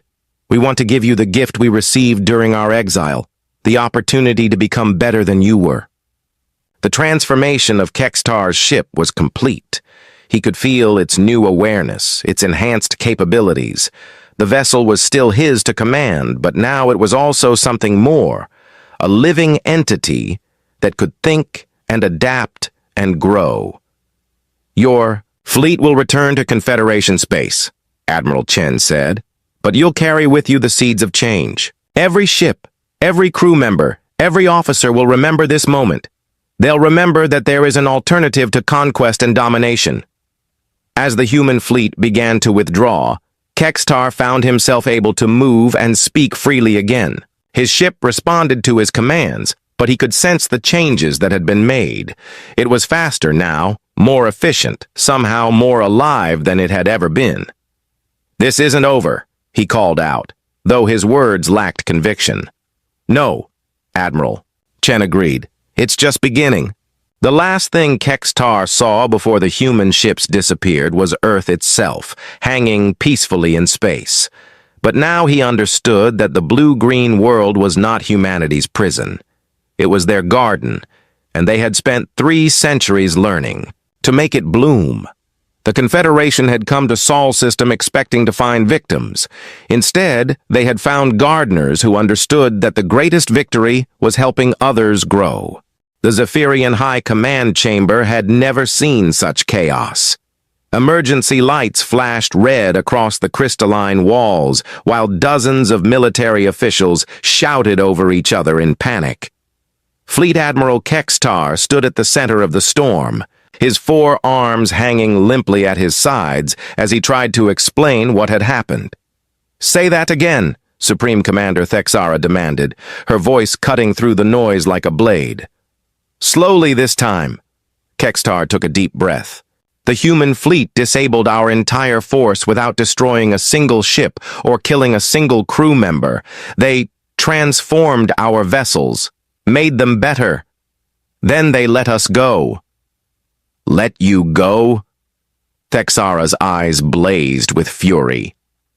"You led 12,000 ships into battle against a handful of primitives, and they let you go." "Supreme Commander," Kextar said quietly, "they weren't primitives. They have technology that operates beyond our understanding of physics. Ships that think for themselves, weapons that turn enemy vessels into allies. They could have destroyed us completely, but they chose mercy instead." The chamber fell silent. Mercy was not a concept that military commanders dealt with often. Wars were won or lost. Enemies were defeated or victorious. The idea that someone might choose not to use overwhelming force was almost incomprehensible. "How many ships did they have?" Thexara asked. "Our sensors counted over 50,000 vessels, but more kept appearing. I believe the actual number might be closer to 100,000. Gasps echoed through the chamber. 100,000 ships was more than the entire Confederation military combined. It represented a level of industrial capacity that should have been impossible for a species trapped in a single solar system. "Where did they get the resources?" Admiral Velkane demanded. "The raw materials alone would require mining operations across dozens of star systems." Kextar activated a holographic display showing the Sol system as his fleet had found it. They turned their entire solar system into a factory. Every asteroid is a mining platform or manufacturing center. Every moon houses populations in the millions. They've built a civilization in space itself. The implications were staggering. Humanity hadn't just survived their imprisonment. They had used it to bootstrap themselves into a post-planetary society. While other species fought over worlds and territories, humans had claimed the vastness of space itself. "What are our options?" Thexara asked. "Militarily?" Kextar shook his head. "None. They could appear in orbit around any Confederation world, tomorrow if they chose to. Our defensive fleets would be as helpless against them as we were. But even as the Zephyrian High Command grappled with their defeat, humanity was already moving to the next phase of their plan. Across the galaxy, single human ships began appearing in orbit around major Confederation worlds. They made no aggressive moves. They did not demand surrender or issue ultimatums. They simply appeared, floating serenely in the space above planets that had never seen an uninvited guest penetrate their defensive networks. On the Craxi homeworld, Admiral Zexara rushed to her command center as alarms blared throughout the military district. "Status report!" "Ma'am, a human vessel has appeared in high orbit," her tactical officer reported. "No weapons detected, no hostile actions. It's just sitting there." "How did it get past our defense grid?" "That's the problem, ma'am. Our defenses never detected it. As far as our sensors are concerned, it materialized out of nothing." Admiral Zexara studied the displays showing the human ship. It was smaller than she had expected, perhaps the size of a corvette. But after what Kextar had described, she knew that size meant nothing when dealing with human technology. "Open a communication channel," she ordered. The main screen flickered to life, showing the interior of the human vessel. A young woman in a simple uniform smiled politely from what looked like a living room rather than a military bridge. "Good morning, Admiral," the human said. "I'm Commander Lisa Park of the Terran Diplomatic Corps. I hope we're not causing too much alarm." "Diplomatic Corps?" Zexara was confused. "You're invading our space with military vessels." "Oh, this isn't a military vessel," Commander Park replied cheerfully. "The Gentle Breeze is a diplomatic courier ship, though I suppose the distinction might not be immediately obvious to your sensors." The casual way she spoke was more unsettling than any threat could have been. This human commander was sitting in orbit around the Craxi capital world, completely alone, talking as if she were visiting friends for lunch. "What do you want?" Zexara asked. Commander Park held up a small potted plant, a flower with delicate pink petals. "I have a gift for your planetary leadership. This is a rose from Earth. It's engineered to grow in any atmosphere, any soil conditions. I thought your people might enjoy having something beautiful from our world." "A flower?" Zexara stared at the screen. "You violated our airspace to deliver a flower." "Well, that and a message," Commander Park replied. "May I transmit it to your planetary communication network?" Against her better judgment, Zexara found herself nodding. The message that followed was broadcast to every screen, every communication device, every data terminal on the Craxi homeworld. It was Admiral Chen's voice, calm and measured. "People of Craxi Prime, your military commanders declared war on humanity without consulting you. They intended to commit genocide in your name. We want you to know that we hold no anger toward your people for the actions of your leaders. War is a choice made by the few and suffered by the many. We choose differently." The message continued with a simple offer. Any Craxi citizen who wished to visit human space would be welcome. Cultural exchanges, educational programs, and trade opportunities were all available to anyone interested in learning about humanity's development during their isolation. "You're trying to turn our people against their own government," Zexara accused. "Not at all," Commander Park replied. "We're offering them alternatives to the path their leaders have chosen. What they do with that information is entirely up to them." Similar scenes were playing out across the galaxy. On Centauri Prime, a human diplomatic ship delivered seeds that could restore the planet's damaged ecosystem. On Ethereal 7th, humans offered medical technology that could extend the lifespan of the gaseous beings by centuries. On dozens of worlds, the same pattern emerged. Humans appearing not as conquerors, but as teachers and healers. The psychological impact was devastating to Confederation leadership. Their populations began asking uncomfortable questions. If humanity had such advanced technology, why were they offering to share it freely? If they had such powerful military capabilities, why were they using them to deliver flowers and medicine instead of weapons? Supreme Commander Zexara called an emergency session of the Confederation War Council. Representatives from every major species gathered in the secure communication chamber, their faces grim with the realization that their grand war had become something entirely different. "The humans have made fools of us all," Zexara began. "They've demonstrated that our military might is worthless against them, and now they're undermining our authority with our own populations." My people are demanding to know why we declared war on species offering medical aid, reported the Centauran delegate. The humans cured a plague that had been ravaging our outer colonies for decades. They did it in 3 days. The same on Ethereal 7th, another representative added. They shared atmospheric processing technology that will double our usable living space. Our citizens are calling them saviors, not enemies. This is psychological warfare, Thexara insisted. They're trying to make us look like the aggressors. Aren't we? The question came from Admiral Velcane, and it silenced the chamber. We declared war on them. We invaded their space. We came with the explicit intention of committing genocide. How are we not the aggressors? The uncomfortable truth hung in the air like a toxic cloud. The Confederation had initiated this conflict based on fear and the need for a scapegoat. Humanity had simply defended themselves, then offered friendship to the very people who had tried to exterminate them. What do you propose we do? Thexara asked. We could try negotiating, Velcane suggested. The humans seem reasonable. Perhaps we could reach some kind of accord. Negotiating? Thexara's voice rose to a shriek. We are the Galactic Confederation. We do not negotiate with species that were supposed to be extinct. But even as she spoke, reports were coming in from across Confederation space. Human ships were appearing everywhere, not as an invasion force, but as a relief effort. They brought solutions to problems that had plagued various species for generations. Clean energy that could reverse climate damage. Food production techniques that could end starvation. Transportation technology that made interstellar travel accessible to everyone. The most unsettling reports came from the border worlds, planets that had been ravaged by the recent territorial conflicts.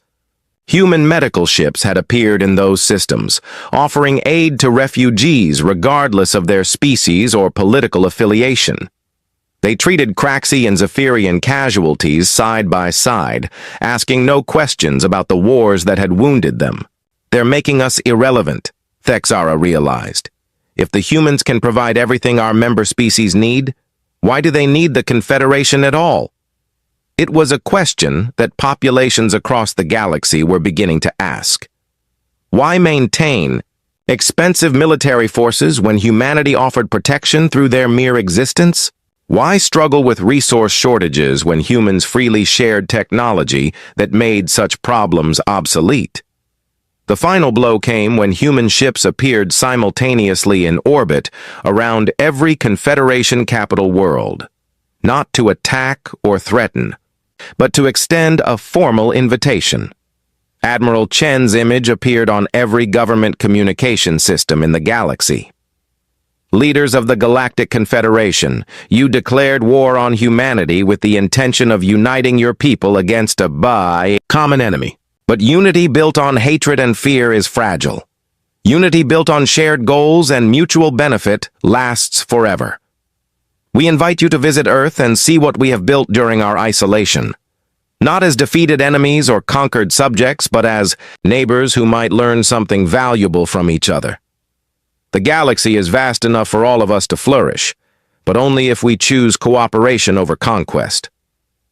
The choice, as always, is yours. The transmission ended, leaving the Confederation leadership to grapple with an impossible situation.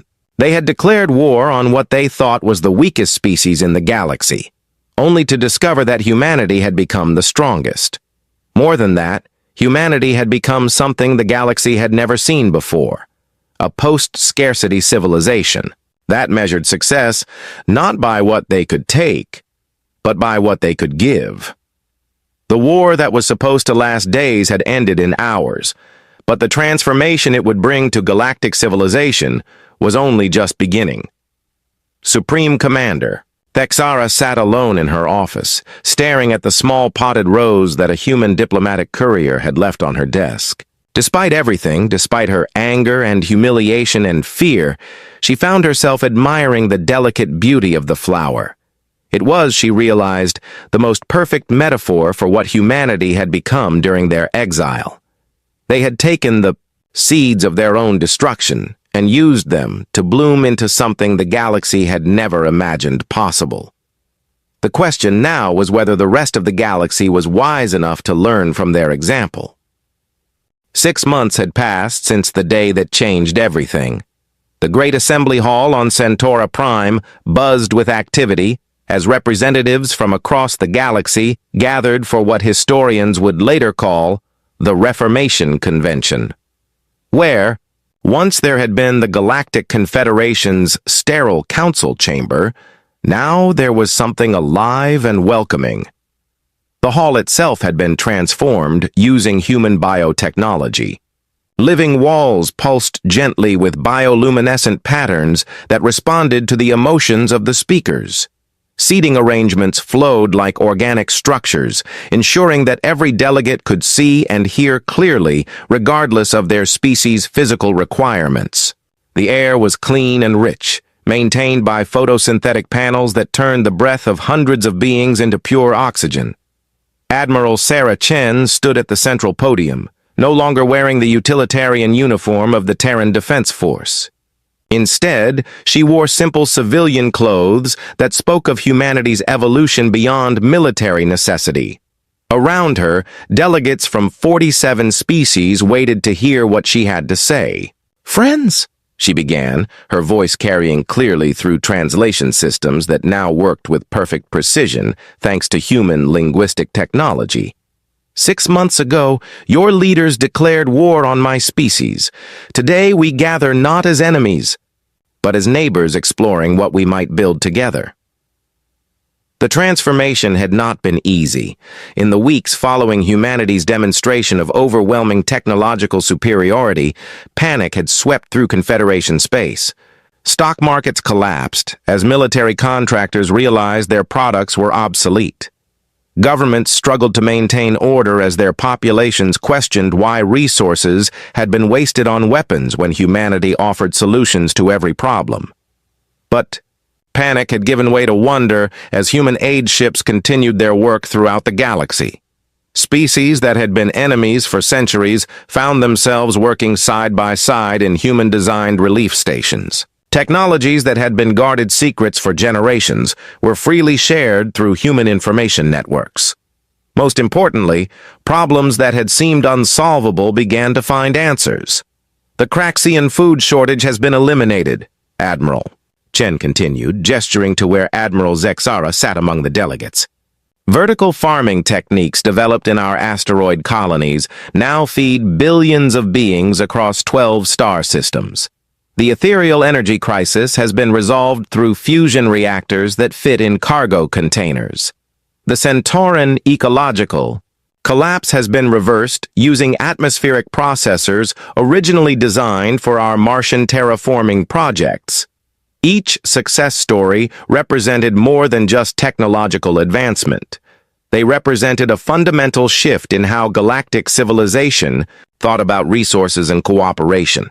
Scarcity, the driving force behind millennia of conflict, was becoming a thing of the past. Dr. Amara Okafor approached the podium, carrying a datapad filled with statistics that would have seemed impossible just months before. Production across the galaxy has increased by 400%, while resource consumption has decreased by 60%. Unemployment has virtually disappeared as beings transition to work that focuses on creativity, education, and exploration rather than mere survival. The numbers told an incredible story. Worlds that had struggled to feed their populations now produced surplus food for export. Species that had fought over mining rights now had access to asteroid-based resources that dwarfed anything available on planetary surfaces. Most remarkably, crime rates had plummeted as the desperation born of scarcity gave way to the security of abundance. But statistics only tell part of the story, Dr. Okafor continued.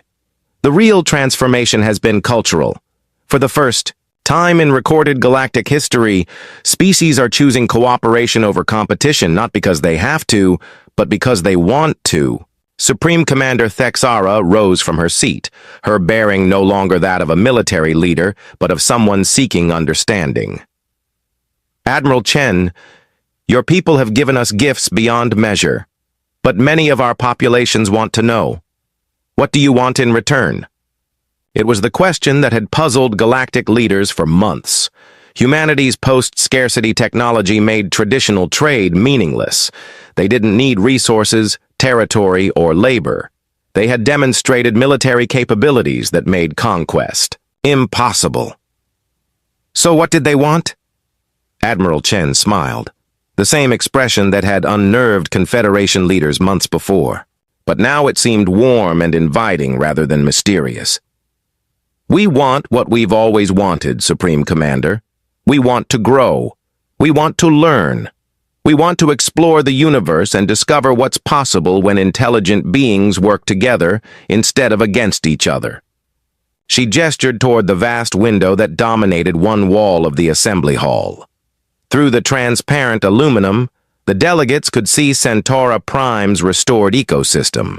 Forests that had been dead for centuries now bloomed with earth roses, growing alongside native plants.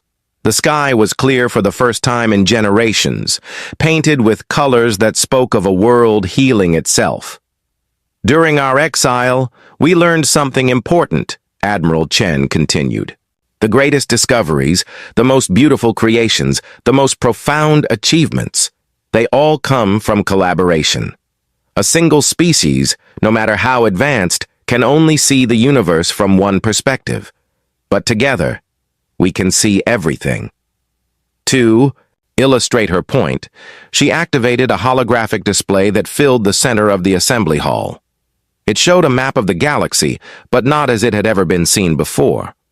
Instead of the traditional political boundaries and territorial claims, it displayed the flow of ideas, resources, and knowledge that now connected every inhabited system. The ethereal gaseous beings had contributed understanding of energy manipulation that complemented human biotechnology. Craxi hive mind insights had revolutionized human computer networks. Centauran artistic traditions had inspired new forms of human expression. Even the most isolated species had something valuable to offer. The growing galactic community. This is what we want, Admiral Chen said, her voice filled with genuine emotion. We want to be part of something larger than any one species could create alone. We want to explore distant galaxies, not as conquerors, but as teachers and students. We want to solve the mysteries of the universe, not for glory, but for the joy of understanding. Commander Lisa Park approached the podium, carrying a collection of items that represented the new reality of galactic civilization. There was a crystal that had been grown using Zephyrian techniques, but powered by human energy systems. A piece of art that combined ethereal light shaping with Craxi structural engineering and human organic design. A medical device that used Centauran biotechnology enhanced with human nanotechnology. These aren't human inventions, Commander Park explained. They're galactic inventions, created by teams that include beings from dozens of species, each contributing their unique perspective and knowledge. This is what becomes possible when we choose cooperation over conquest. The assembly hall fell silent as delegates contemplated what they were seeing. This was not the galaxy they had grown up in, where species guarded their secrets and viewed neighbors as potential threats. This was something entirely new, a civilization based on sharing rather than hoarding, on growth rather than dominance. Fleet Admiral Kextar stood slowly, his forearms spread in a gesture of openness. Admiral Chen, I led the fleet that came to destroy your people. I expected to find weakness, and instead found strength beyond imagining. But more than that, I found something I had never seen before, a species that chose to help their enemies instead of destroying them. His voice carried across the assembly hall with the weight of personal transformation. My ship, like all the vessels in our invasion fleet, was changed by human technology. But the technology was not the real gift. The real gift was the understanding that there is always a choice. We can choose to see others as enemies to be conquered, or as neighbors to be helped. The Reformation Convention continued for days, with delegates from every species sharing their experiences of the past 6 months. The stories were remarkably similar despite the vast differences between the species telling them. Everywhere, humanity's intervention had brought not just technological solutions, but hope for a better future. The final session took place under an artificial aurora created by ethereal light shapers working with human atmospheric engineers.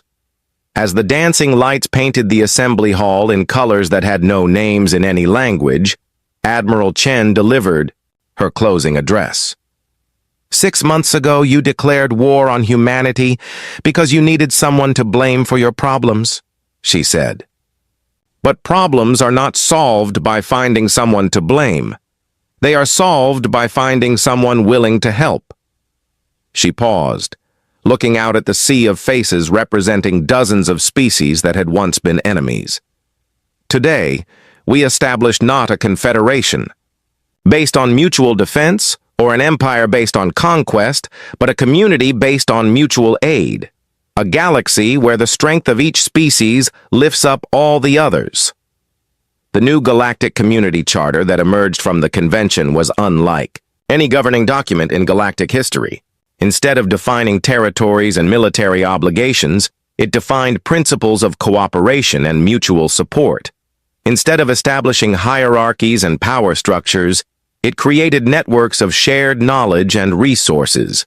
Most importantly, it enshrined the lesson that humanity had learned during their 3 centuries of exile, that the greatest victory was not defeating your enemies, but helping them become better than they were. As the delegates prepared to return to their home, worlds each carried with them more than just agreements and treaties. They carried seeds, literal and metaphorical. Earth roses that would bloom in alien soil, human technologies that would solve local problems, and most importantly, the understanding that cooperation created possibilities that competition could never achieve. Admiral Chen stood at the window of her transport ship as it departed Centauri Prime, watching the planet grow smaller in the distance. The world that had once been dying was now vibrant with life, its cities gleaming with the integrated architecture that combined the best of dozen species technologies. What happens now? Dr. Okafor asked, joining her at the window. Now we grow, Admiral Chen replied. All of us together. We have a galaxy to explore, mysteries to solve, and wonders to create. And for the first time in galactic history, we're going to do it as one people instead of 47 separate species. As their ship entered hyperspace, bound for Earth and the continuation of humanity's greatest experiment, Admiral Chen reflected on the journey that had brought them to this moment. The Confederation had tried to cage humanity, believing that isolation would make them weak. Instead, they had given humanity the greatest gift possible, time to learn that the universe was not something to be conquered, but something to be tended. Like gardeners in the vast cosmic greenhouse, they had discovered that the most beautiful flowers grew when many hands worked together to help them bloom. The galaxy had declared war on humanity, expecting to end a threat. Instead, they had awakened. Gardeners who understood that the greatest harvest came from helping others flourish. And now, together, they would plant seeds among the stars that would bloom for generations to come. The war was over. The garden was just beginning.